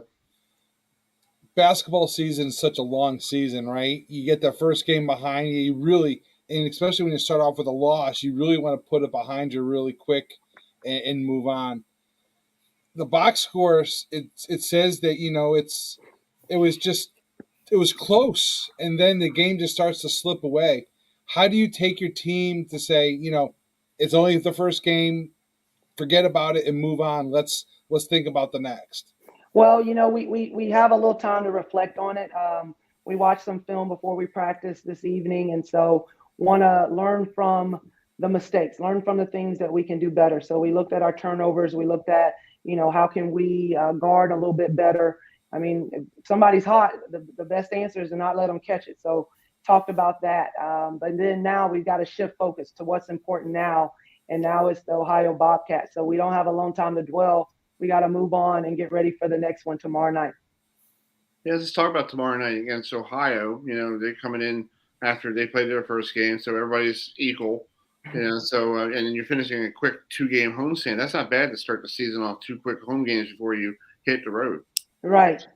Well, first of all, we were just really impressed with the crowd. We had a phenomenal home crowd to start the season. I had heard about how loud it gets in Willett, and so it was really nice to see our student body and the community really show up and be there to support us. And so now we've got another game coming in, and I think people like what they saw. And so now it's just about us executing a little better. Ohio, really good team, shoot a lot of threes. And so we got to be ready to guard, contest, and go after those long rebounds. Yeah, talk about that home record crowd for the home opener. It seems like everybody was there to watch the banner. And I know you're a brand new coach, and you're like, okay, we got a banner. I wish I was part of it. It's okay. We'll get another one for this year. We'll bring another one in. So that must have felt cool to see the kids, the girls that you saw, who were on this team last year, seeing the banner rise, to the rafters. Yeah, I mean, what a tremendous honor. I mean, history was made, and so that 21-22 season will be always that special team that started it off. And so seeing the banner drop, it just kind of motivates you, because now I'm like, oh, I want to be a part of that next one. And so this team is now wanting to be a part of that next one. And so we just got to build off of that. Adam, you got something? Yeah, You play in a really good conference, the Big South Conference, which includes a team that I'm familiar with, UNC Asheville, located here in North Carolina. But there's Campbell University, High Point, Charleston Southern. So which team do you think will give you which team will be knocking on your door, and who will be your toughest opponent in the Big South Conference this year? Well, you know what? The conference is still pretty new to me. And so I think all of them are going to be knocking at the door. Campbell and Gardner-Webb picked to win it this year. And so we got to be ready for all those opponents. You mentioned USC Asheville. They've got a big one this weekend, against my alma mater, the Florida Gators. And I don't know. I got to get you another finger back there behind you. I see that FSU thing. What is that about? Yes. Sorry, yes. it's called. Hey, I'm an old fan too. It's okay. Take the finger down, Adam. Yeah, my brother Matt's all a big right, it's called. I'll take it guy. down. It's called. You see, Coach. Chris and I are Florida State Seminole fans. So, and George's a Notre Dame fan. So it's like, so we know all about the rivalry between Florida and Florida State. I'm feeling a little outnumbered on this call right now. Oh, that's okay. So, yeah, we're not, and I respect Florida because my brother Matt's a big Gator fan, and it's fun to have my brothers go. I have one brother likes Miami. Wow. Spreading it out across the state. Yeah, so the funny thing is we don't have the grades for it, but we just enjoy the teams when we were kids growing up, and we were like, my parents were like, I guess Easter Sunday was Trash Talk Sunday sometimes, and we were like, I was like, stop doing it, okay? It's Easter Sunday, cut it out, Yeah, but anyway, but you coming from the University of Florida, you guys had a really good women's program down there too the last couple of years, right? We did. Last year was a great season for us, for sure. Yeah, and playing that tough SEC conference, that's always a tough conference no matter what. It is. I mean, that conference, that league, you got to come ready every night. And last year was a special year for us. We knocked off 5 top 25 opponents, which hadn't been done ever, and finished the upper half of the SEC, which is hard. You got to work to do that. That doesn't just happen. And so with the new leadership, the Gators are in great hands. George, you got something?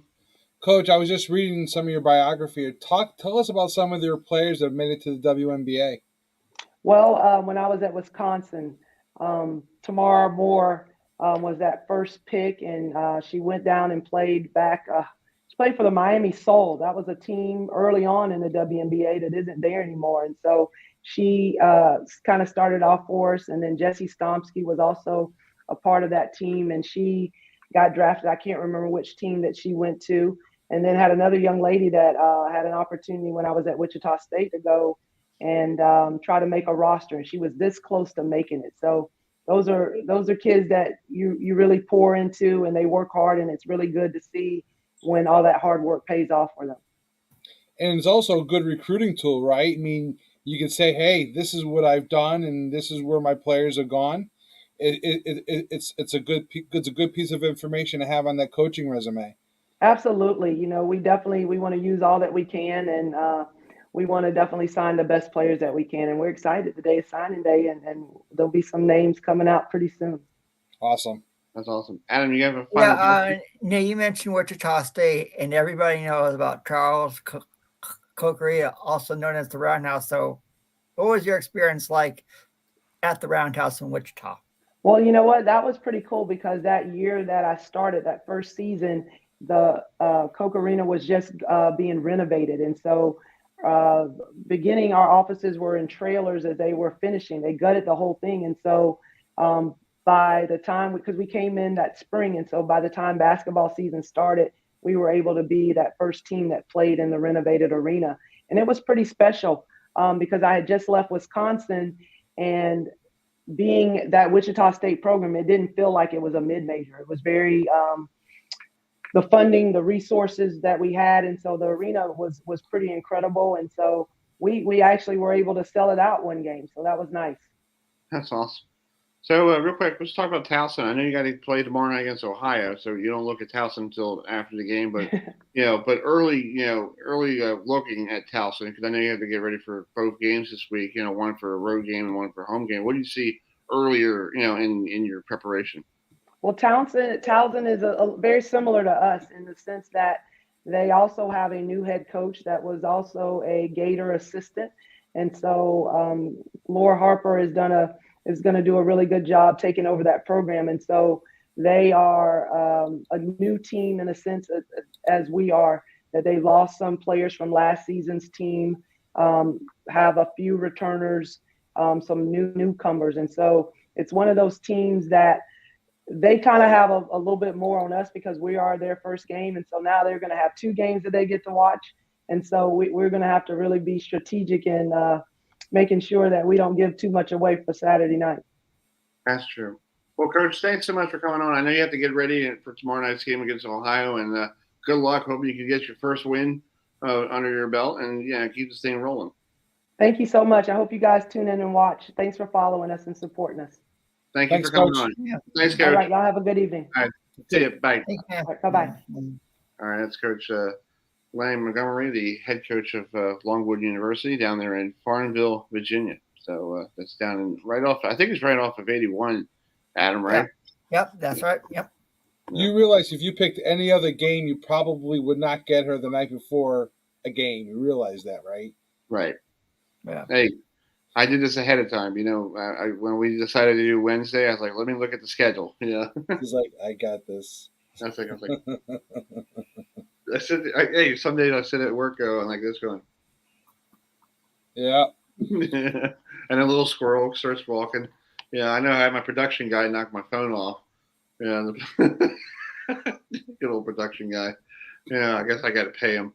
But anyway, 8:30. So let's just talk about this weekend. Any great games of college football coming up? Besides, it seems like this weekend is just how can you top last weekend? You have TCU going down to Texas to play the Longhorns in Austin.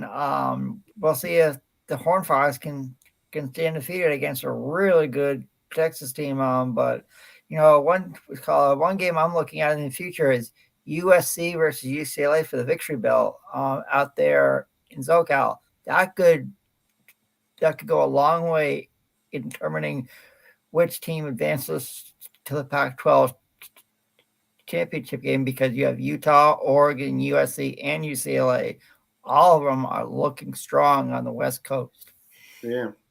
Well, just look at the ACC. The game we're going to go up to on Saturday, Florida State against Syracuse. We'll talk more with Dan Tortora, hopefully, and Robert Drummond. But that's also an 8:00 game on a Saturday night up in Syracuse. That's pretty interesting for a primetime game on the ACC network.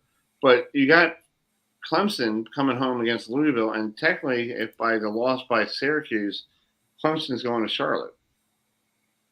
Because I think Clemson already has clinched. So yeah.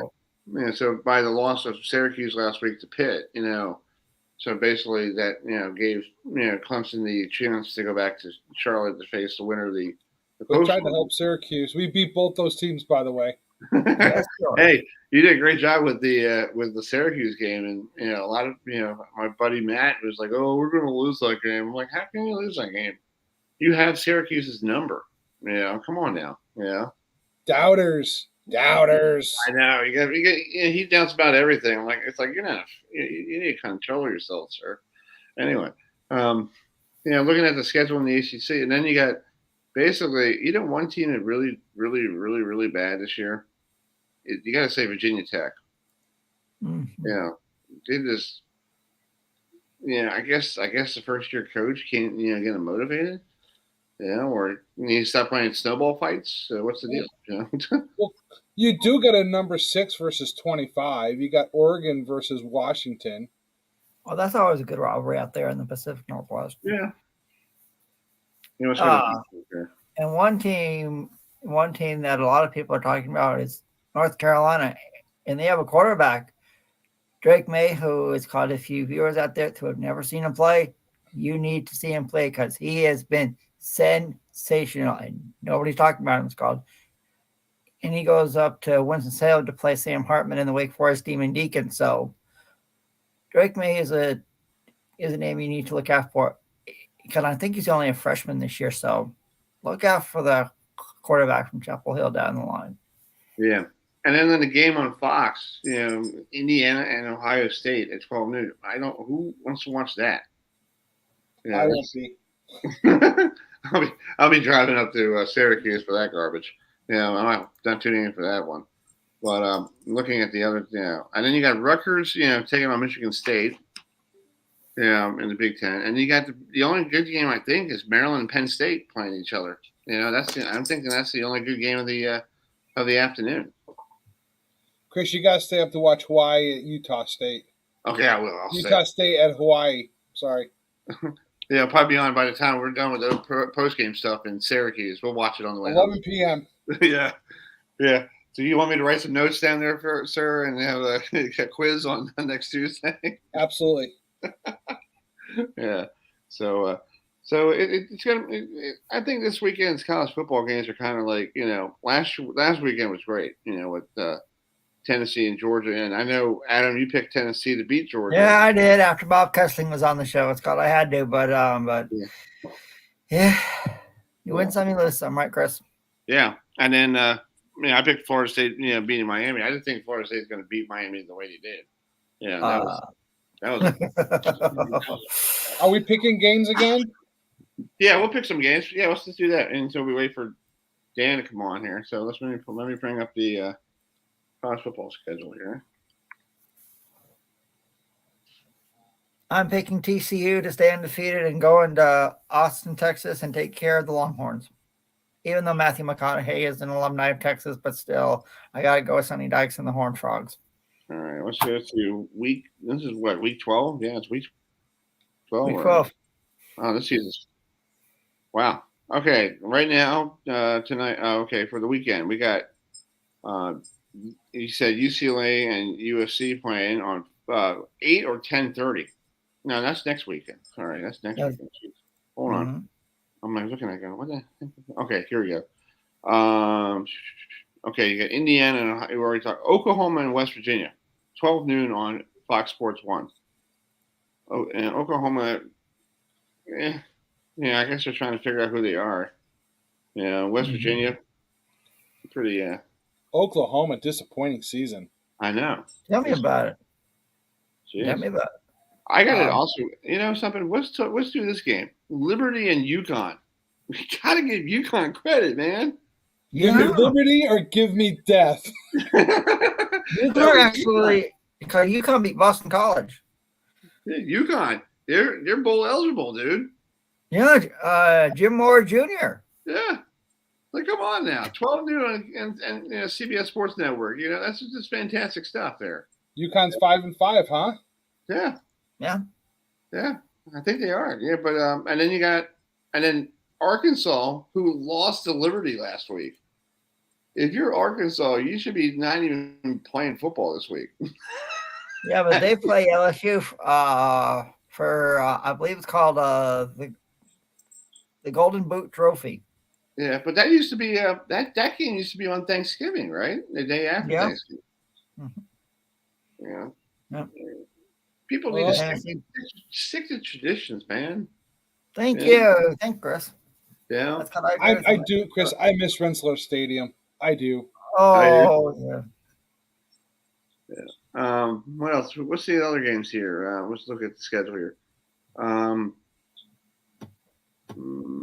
Okay, Alabama and Ole Miss. That's the game on CBS. That's not bad. Alabama's trying to see if they don't get 3 losses. That's But these are just college kids, and come on, they're learning how to play the system. Michigan and Nebraska. I got to say, I saw both teams this year, George, Michigan and Ohio State. I think Michigan has an upper hand of the game against Ohio State at the end of the year. Really? I hope not. I do, but I don't. Stay awake, guys. Stay awake. Get him coffee. Where's your wife? Coffee. Nope, nothing left in the cup. A lot of burning the midnight oil. Yeah. So anyway, so we look at let's look at one more game. We talk about TCU. Penn State, Maryland. Yeah, Penn State and Maryland. Yeah, that's going to be a good game. Because the Maryland, last time they played Penn State up in Penn State, they beat them. And that was during the COVID year. So, but Penn State, beating, Indiana last week and after laying a big egg against Ohio State 2 weeks ago, they're still bowl eligible. Everybody, there's going to be like, how many bowl teams in the Big Ten?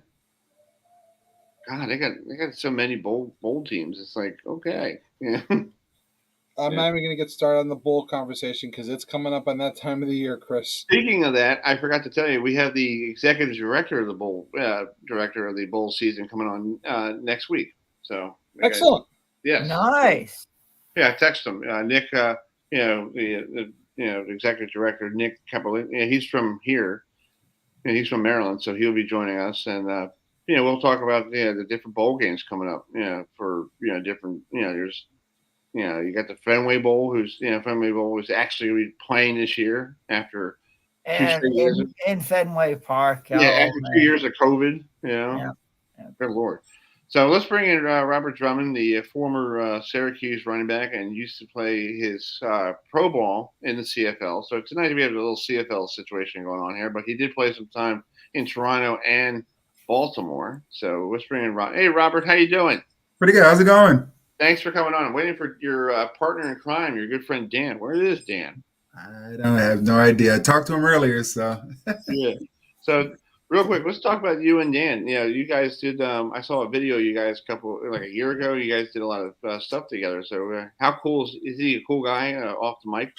Dan's a great guy. He's just someone who's a salt of the earth. Who's just always honest. He's upfront. What you get from him is what you see.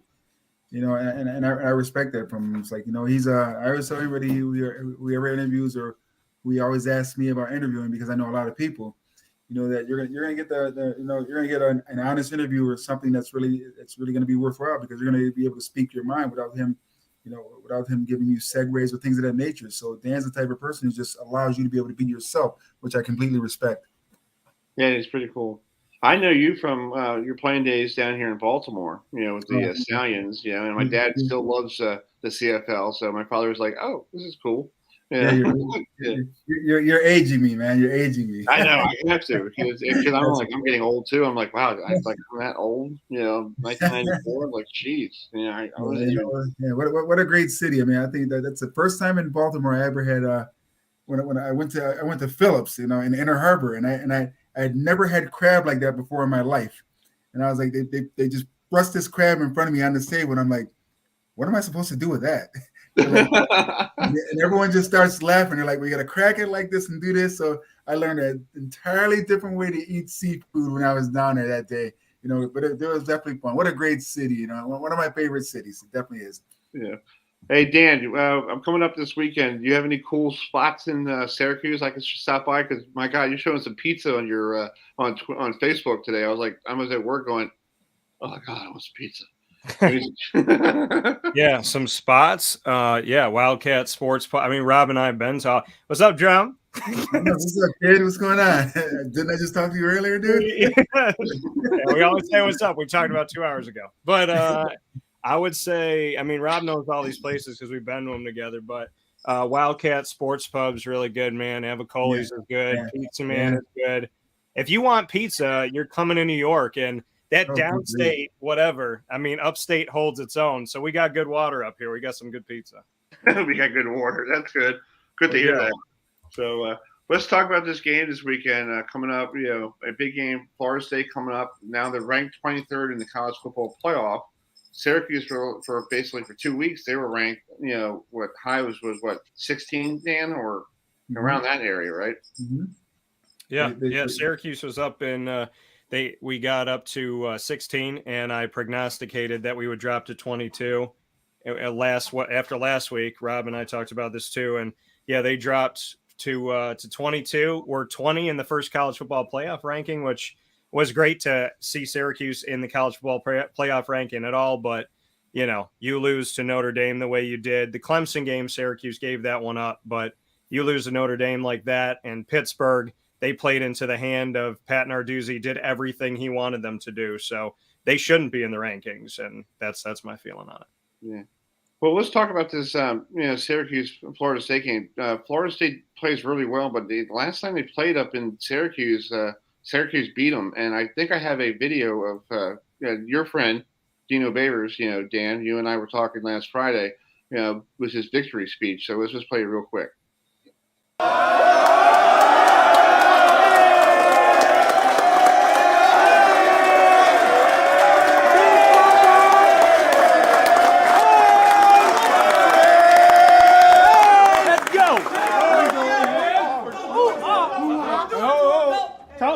Talk to him now. Go ahead, coach.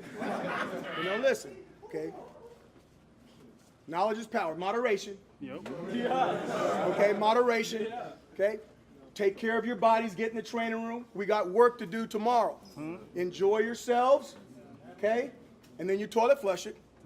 Because we got to line up and we got to play again. There's a lot of people. There's a lot of people that were outstanding out here. Okay? Outstanding out there. How about the defense? Give them a hand.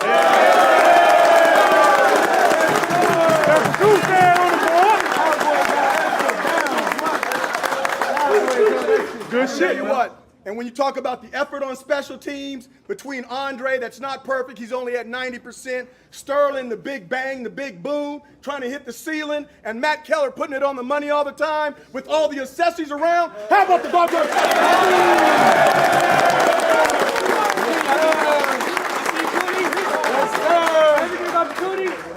Can't forget about motivation and stimulation, big guys. Motivation and stimulation. Special hand. How about the doggone D-line? How about that? So anyway, but Dan, and Robert, talk about Dino Babers. You guys have been up there a lot. You've been around the program. What was he talking about? I think. Just talking about everybody, flush Sterling. Toilet flush it is the line of the week. Honestly, as a former player who's been in hundreds, if not thousands, of after-game speeches, whether it be a victory or a loss, it's just like you're only as good as your last game, and all that means nothing if you don't have consistency. I mean, I've been on teams before. The year before we went undefeated in Syracuse in 1987, we went 11-0. The year before that, I remember just closing out the year, we ended up on a 4 or 5 game winning streak. And I remember all Coach Mack was ever talked about was just getting better each week. He never sat there and stressed about whether the special teams was doing good, whether the offense was doing good, whether the defense was doing good. All Coach Mack ever sat there and really stressed about was just getting better each week, not just as a player, but as a team. I like Dino Babers as a person, but it's just as an outsider, a former player there looking in, I can't tell you what's going on in that locker room, so I can't help those young men with getting better. And what do I know about getting better at Syracuse? All I know is I was on an undefeated team. The next year we were ranked we went 10-2. We were ranked nationally in the country also. Then to get drafted in the NFL, then to spend a 15-year career, playing professional football. So I know a little bit about football in that aspect, and he's trying, and I like him as a person, but it just seems like we're outsiders looking in, and we can't help this young crew. So, but to me, it just seems like our hands are tied. We've tried for years and years and years and years. What is this, year 7 now? And it just seems like we're on the outside looking in. And at some point, as a man, as a former player, as someone who lives, breathes, loves Syracuse, born and raised here, my heart and soul, I bleed orange. I just feel like I'm the outside looking in. And I'm tired of fighting to try and be that person that helped them out when it doesn't seem like they want us to. What's your take on that, Dan? Go ahead. I want to thank cheese, pretzels, beer, cement blocks. No. But no, my feeling on it is Rob and I have talked about this for a long time. Years. A decade. And because it didn't start with Dino. The irony is, so Greg Robinson didn't open the doors to the alumni. Then Doug Marone, the irony that I was getting to, a former player and was on Rob's team, was a vet when Rob was coming in. He didn't let the players in. Shafe, there was some connection to the community, and the high school coaches will tell you that, but there wasn't a welcoming there, and definitely not with Dino. So, I mean, if you have a recipe for non-success, it would be to not recruit locally, to disband yourself from the community, to lock yourself on the hill, and to not talk to your alumni. So, you know, I mean, how do you raise money when I have alumni telling me that they have checks written to Syracuse and all they want is a phone call from Dino Babers and they don't get one? So they're not cashing the checks. So, you know, Rob and I have had this conversation for a very, very long time, and it breaks my heart because Rob is one of many throughout the decades of Syracuse history that have been on my show. And during COVID especially, we talked about it. They said, you know, we don't feel like we have a voice. On your show, we do. We come to you. And I was actually told by somebody, they said, why don't you get everybody together and do something about this? And I said, what do you think I'm doing? So, you know, as long as I'm alive, I will do everything I can to get people like Rob Drummond back on that hill where they're supposed to be. He is on the Mount Rushmore of running backs, in my opinion. I know 44 is what they say it is, and I'm not going to fight that. But if you look in history and you look at the top 3 yards per carry in the history of Syracuse, Rob is 3rd all time. If you look at running backs that have had at least 300 carries, Rob is 2nd all time in Syracuse history, behind only Ernie Davis. Wow. So, you know, this man being in our community, born and raised in our community, played at Jamesville, DeWitt, played at Syracuse, came back to the community, raised a family in this community, has 2 beautiful sons that he, you know, is a guiding light for him to be here. It is an asset. It's like having a literal diamond down the street, and they keep kicking that diamond further and further down the road. So I've been polishing that diamond off as best I can and letting people know who Rob Drummond is and all these people are, because the world deserves to have Syracuse football connected to Syracuse players that built this program. And I don't know how you will ever succeed in keeping a bridge alive if you keep blowing it up. And this bridge has blown up to the point where the best days that Syracuse alumni have, as Rob and I know, are in the parking lot by ourselves with the alumni.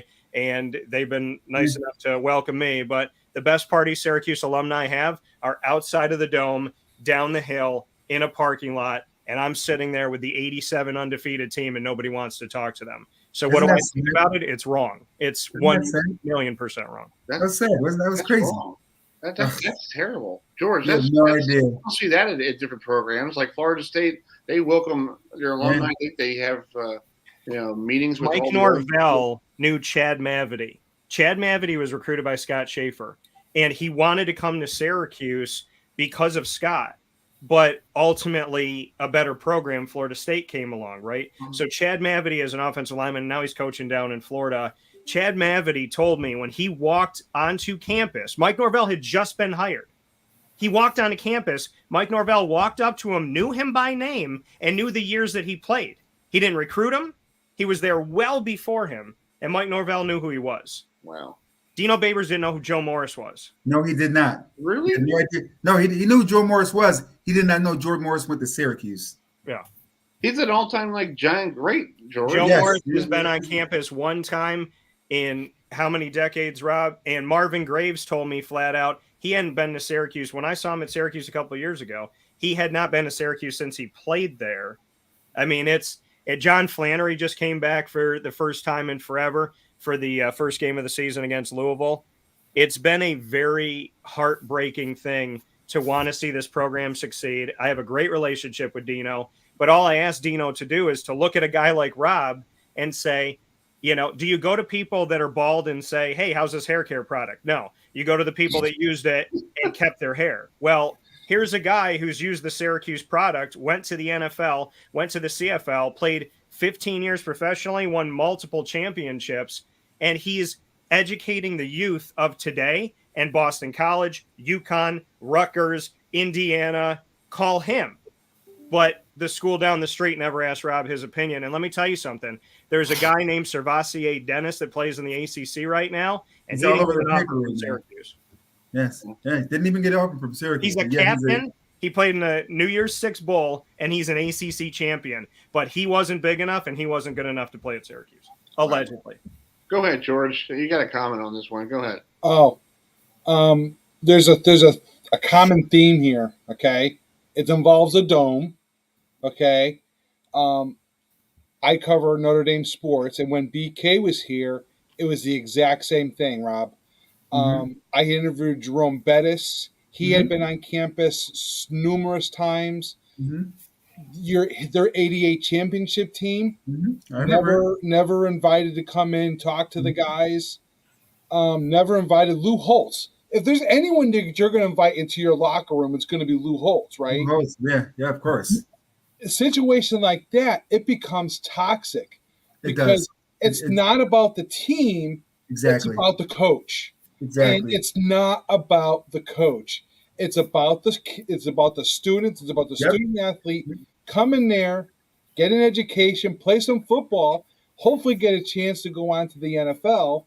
But you're not making it for them the full experience that it could be. I agree 100%. Wow. So I'm going to go up there Saturday to an environment that basically all the alumni sitting down there in a McDonald's, and basically we're grilling out. We're making good food. Ben Larson turned out to take care of that. You're not getting DoorDash. Rob, let me ask you a question. Because this, you guys are all bringing this up, so I got to say this to Rob based off of what was just said. You talk about coaches, it's about the players, right? And it's not about the coaches. Rob, when the coach gets a raise, why does he get that raise? It's because of who? Because of the players. Absolutely. Because of the players. So why are those players not welcome back? I mean, Sean Tucker's going to have a rude awakening when he leaves Syracuse. They'll probably never call him again. Sean Tucker's not going to. You heard it from me. You heard it here from me first. At the rate they're going right now, Sean Tucker will not be back next year. Why would he come back? His status is dropping, right?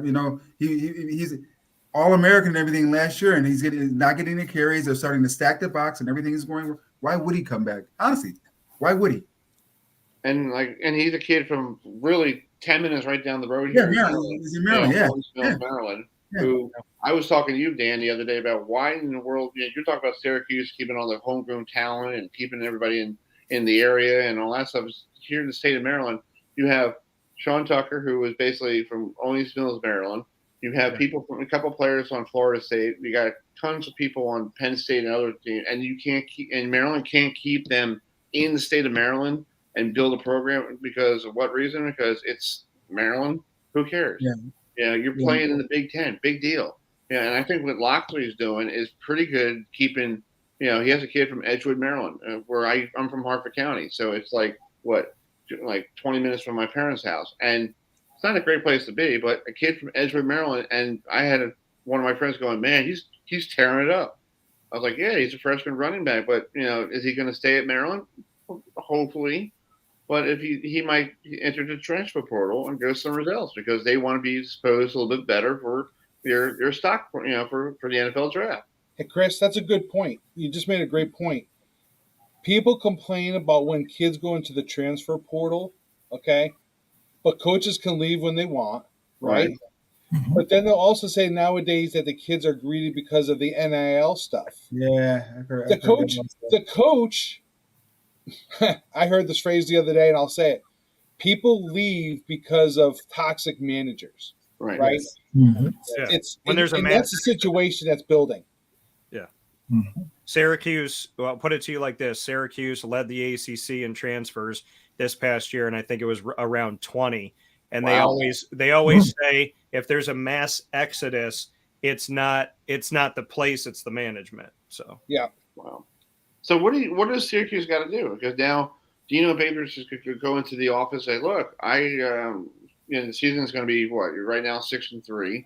Yeah. And we're going to if we keep winning, we have 2 more games. We have a home game against Florida State. We got to go to Wake Forest. We got to play I think Boston College, right? The last one of the year. Yeah. And Chapel Hill. And then you go, my team actually was in the college football playoff for 1 week. I deserve a raise.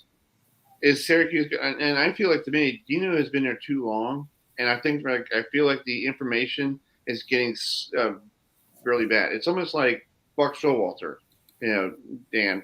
He was in Baltimore for 7 years, too long, because he's good for 3 years, and then his message starts getting sour, and it's getting redundant, and it's like, okay, same thing with Brian Kelly, George, he was there, and the same thing every year. It's like, Brian, you can't win the big one now. You go off to LSU. Okay, you beat Alabama. Good for you, buddy. But you couldn't do that in Notre Dame, really. Transfer portal. The staff has never stayed the same in any of the years that Dino's been here.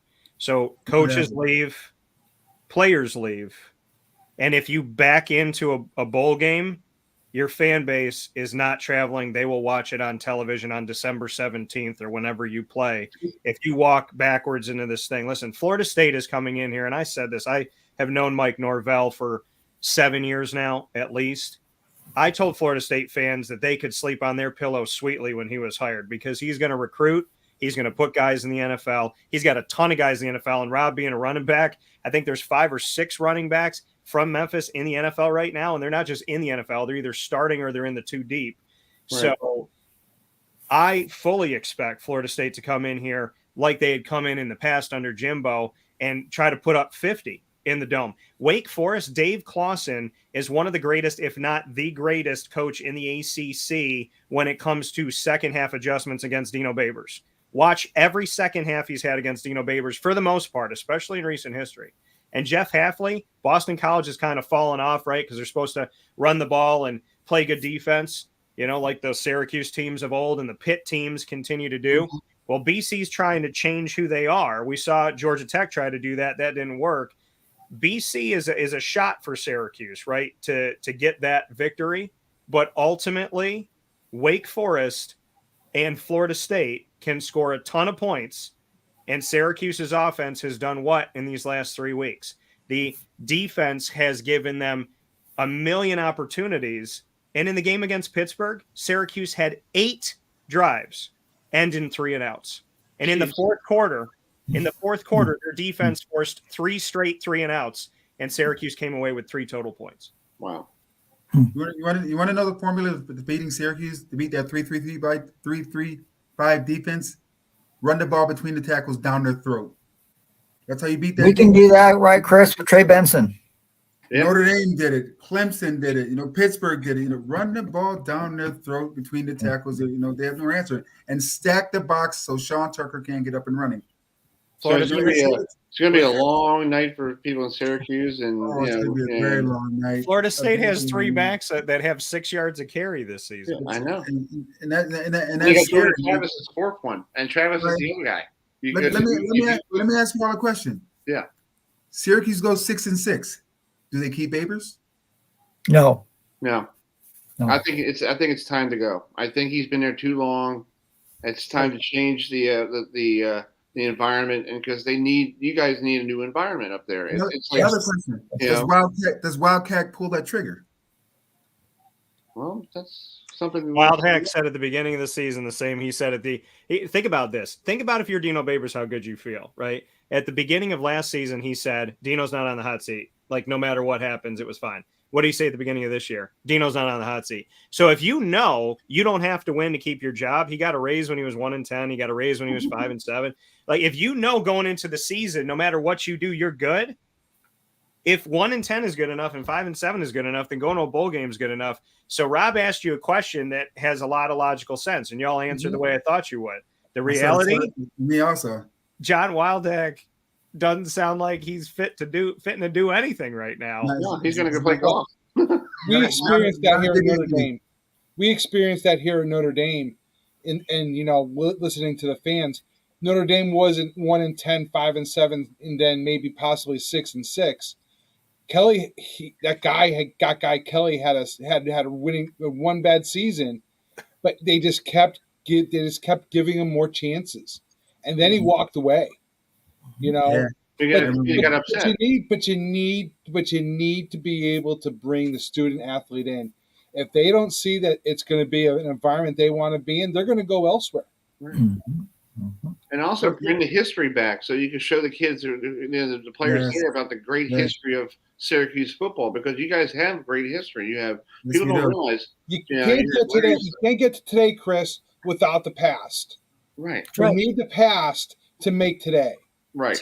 Tim Green was invited back to Syracuse and honored, and now that he has ALS. Rob, how many times was Tim Green invited back before he got sick? He wasn't. He never was. Rob Conrad just donated a ton of money to the new running back room, bought Jim Brown's helmet, and donated Jim Brown's helmet and his helmet at the beginning of and end of 44. And they didn't even let him speak at halftime at the game. He donated the money right before, too. What? Well, that's crazy. I would have been like, don't cash that check. It's going to bounce. I would have put a hold on it. Yeah, put a hold on it. Yeah, I agree. I was going to text Rob and be like, wait a minute. But yeah. Well, what's Adam has a question before we go. Yeah, now Rob, you were on the on that undefeated team in '87. So what would you like to play in the Big East Conference when you guys were known as the Orange Men? Yeah. Why did they change the name from the Orange to the Orange Men to the Orange? And I answered that question. Actually, I wasn't in the Big East Conference. It hadn't started yet. It was just the Big East Conference for basketball. Yep. Believe it or not, we were independents. Okay. So we had no conference back then. They didn't become the Orange. I mean, the Big East Conference until years after I left. And we were known. You're correct. We were known as the Orange Men. But playing independent, we played teams like like we played Army. Rutgers wasn't in the conference at the time. We played Rutgers, Boston College, which was we were just Eastern Independents. Boston College, Pittsburgh, Penn State. We played Maryland. I never played against Miami. Really? Wow. We played Virginia Tech was one of our big rivals back then. But it was football back then. We had a lot of respect because we were a hard-nosed, hardcore team that just went out there week in and week out and just pushed the limits of seeing how we could better ourselves. And the thing about back then was that we recruited New York State real hard. We recruited Connecticut real hard. We recruited New Jersey, Pennsylvania real hard. Every once in a while, we would get some kids from Florida. We would get Dr. I could say now Jeff Mangrum, who's a professor at Syracuse right now, who was a defensive back on our team. From Brunswick, Georgia, who was one heck of a player. Marcus Paul was from Kissimmee, Osceola, Florida. So we would get these great guys from different places, and they would fit into this microorganism, of players that we had to just create a great environment that we went out there and win. Whereas now, name me a player from the city of Syracuse that's on a university team right now that's playing football that we can represent the city of Syracuse right now. You can't. You can't. There are none. We may be the only Division I college university that has a major Division I college team that doesn't have a local kid in the squad. Wow. That's crazy. When Steve Adazio made a bowl game every year except for one at Boston College, he not only recruited Central and Upstate New York, but about 70% or more of his roster, I would say 70 to 80% was from the state of Massachusetts, and almost the entire roster was from the Northeast. They had one guy from California, one guy from Florida, one guy from Texas, one guy from overseas. But on their roster of 85, if you went back and looked at his years, it was Massachusetts, New Jersey, New York, Pennsylvania, Maryland, that area. I mean, that's Vermont. That's what he did. And I will go down and say this over and over and over again. He's at Texas A&M right now working for Jimbo Fisher, and so is his son, Louis. Steve Adazio is one of the greatest recruiters when it comes to Syracuse and Central and Upstate New York, and he was an assistant here. Paul Pasqualoni continued to recruit here when he went elsewhere. Everybody that left here, Randy Etzel continued to recruit here when he went elsewhere. Mike Hart continued to recruit here when he went elsewhere. The people in this community that have either served as coaches here or grew up here, they continue to recruit. Andre Fontenette, Rob, he's not that far away. Nobody recruits his guys. Yeah, nobody recruits his guys. D. Brown is out. I mean, you look at D. Brown and what D. Brown has done in his history. You look at Antoine Bailey as coaching. Nobody's recruiting his guys. I mean, it's absolute insanity that there are Syracuse former players and they have high school teams in the DC area, in New York, up and down the East Coast, and they'll Jersey, call the Florida, school. Georgia. Yeah, Oh my they'll gosh. literally call the school and say, I got 2 guys for you. And one of the players called me up and he goes, I don't even get a call back. Nope. I don't even get a Kadri Ishmael, the missile. His son was in the transfer portal. He didn't get a call back. Yeah. Sad. Wow. So why do you think That's Marvin sad. Harrison's son didn't even consider Syracuse? Why do you think Kevin Johnson's son isn't here anymore? Right. Sounds like I'm going to do some investigation on Saturday here, George. A little special. We're gonna give you an assignment, Chris. Rob and I have been turning over almost every rock. We got 2 left. My gosh. I guess I got to spend some time up there on Saturday and try to find out what's going on here. A little CBS special report here, you know. You just need to smoke some. We need to smoke some cigars and have some burgers. That's what we need to do. That's But you know what, We're folks? a dinosaur barbecue, right? Right, Dan? yeah, there is. Yes. Limp Here's the Lizard. key, though. The athletic director plays a big part in this. Yeah. That's I the agree. guy. That's the guy that signs the check. Okay, I that's the agree. guy that gives I the agree. contract. I agree. The athletic director's got to take the responsibility for this. And when I'm not going to play a pun here, but when you peel the orange back, right? You peel the layer of the skin back, you get to where the problem really is. Babers is part of it, but it goes back to the athletic director. He's allowing it to continue. Exactly. I did your investigative work for you, Chris. Thank you there, George. Drum, I'm just laughing because I've known Drum so long. He can read my face and I can read his face, and we just said a lot while you guys are talking. Well, speaking of, we're going to talk. I'm going to be on Dan's show tomorrow morning. We're going to talk more about this situation, you know, up there, and talk more about Florida State and Syracuse. So it's going to be good. 10:30 tomorrow morning, and you know, and it's going to be fun. So you know, Robert and Dan, thanks for coming on, and I can't wait to see you guys this weekend up there in Syracuse, and hopefully, you know, you show me what's going on up there because it sounds like it's. I'll be here. It may not be all smiles, but I'll be. I mean, I'm born and raised in Syracuse. I bleed orange. I mean, regardless whatever happens, I love my team, but I just see some things going wrong. And when you're an outsider, when you're a part of something that built the culture up there, it's like Dan said. I mean, my goodness, I'm mentioning the same name with Ernie Davis, Jim Brown, you know, Floyd Little. You know, I mean. And I still can't be a part of the conversation to try and make not just my university, but my hometown better. That hurts. Wow. That hurts a lot. And that's what makes me, I won't turn my back, but I'm to the point where I'm like, I've had enough. You're the better person. You're a better person for it. If I can say one thing while Rob is on the screen here. Yeah, and Drum, you know, I'm not saying this because I would say this at any time, with or without you on the screen. But take football away, right? Take all the statistics away. Take Rob's career away. Take everything he's done away. Take the undefeated season away. The way that this gentleman treats people in our community. Oh my God! The way that he raises the kids. The way that he's dad and uncle and big brother to all these people, the amount of training he does, the rap system that he created that can help you understand where you stand in your sport against people all over the country. The work that this man does, the brain that he has, the love that he has, the heart that he has, the determination and dedication that he has. That's an understatement. He is one of the biggest assets that you can have. And there is no better person to have in your corner. I would go with him to the White House, and I would go with him into the world of the Walking Dead. So there genuinely is not a better, more honest, truthful, caring heart in this community. And it is a travesty, a disrespect, and a ridiculous place that we have to say that he doesn't have that connection allotted to him at the university. But I will tell you something, even though he doesn't have it there, he has helped out so many people, and Rob's effect on this world will not be blemished or taken down by anybody who's too stupid on a hill to realize that when you lock yourself in the castle, you eventually run out of food. Yeah. I'm a local kid that made it. I'm a local kid that made it. Drop the mic there. So I'm going to throw it. All right, Dan. I'll talk to you tomorrow morning. Thanks for coming Hollywood on. Story on in the morning. Excited. Yeah, we'll talk more. And Robert, thank you so much for coming All right, on. gentlemen, thank you for having me on. Later. This is all great. right, guys. This is great. So we'll talk soon. All Jim, right. I hope to talk to you soon, right? It's been a while. See you guys. All right, take it easy, guys. Yeah. Bye. Later. Yeah, guys. All right, folks.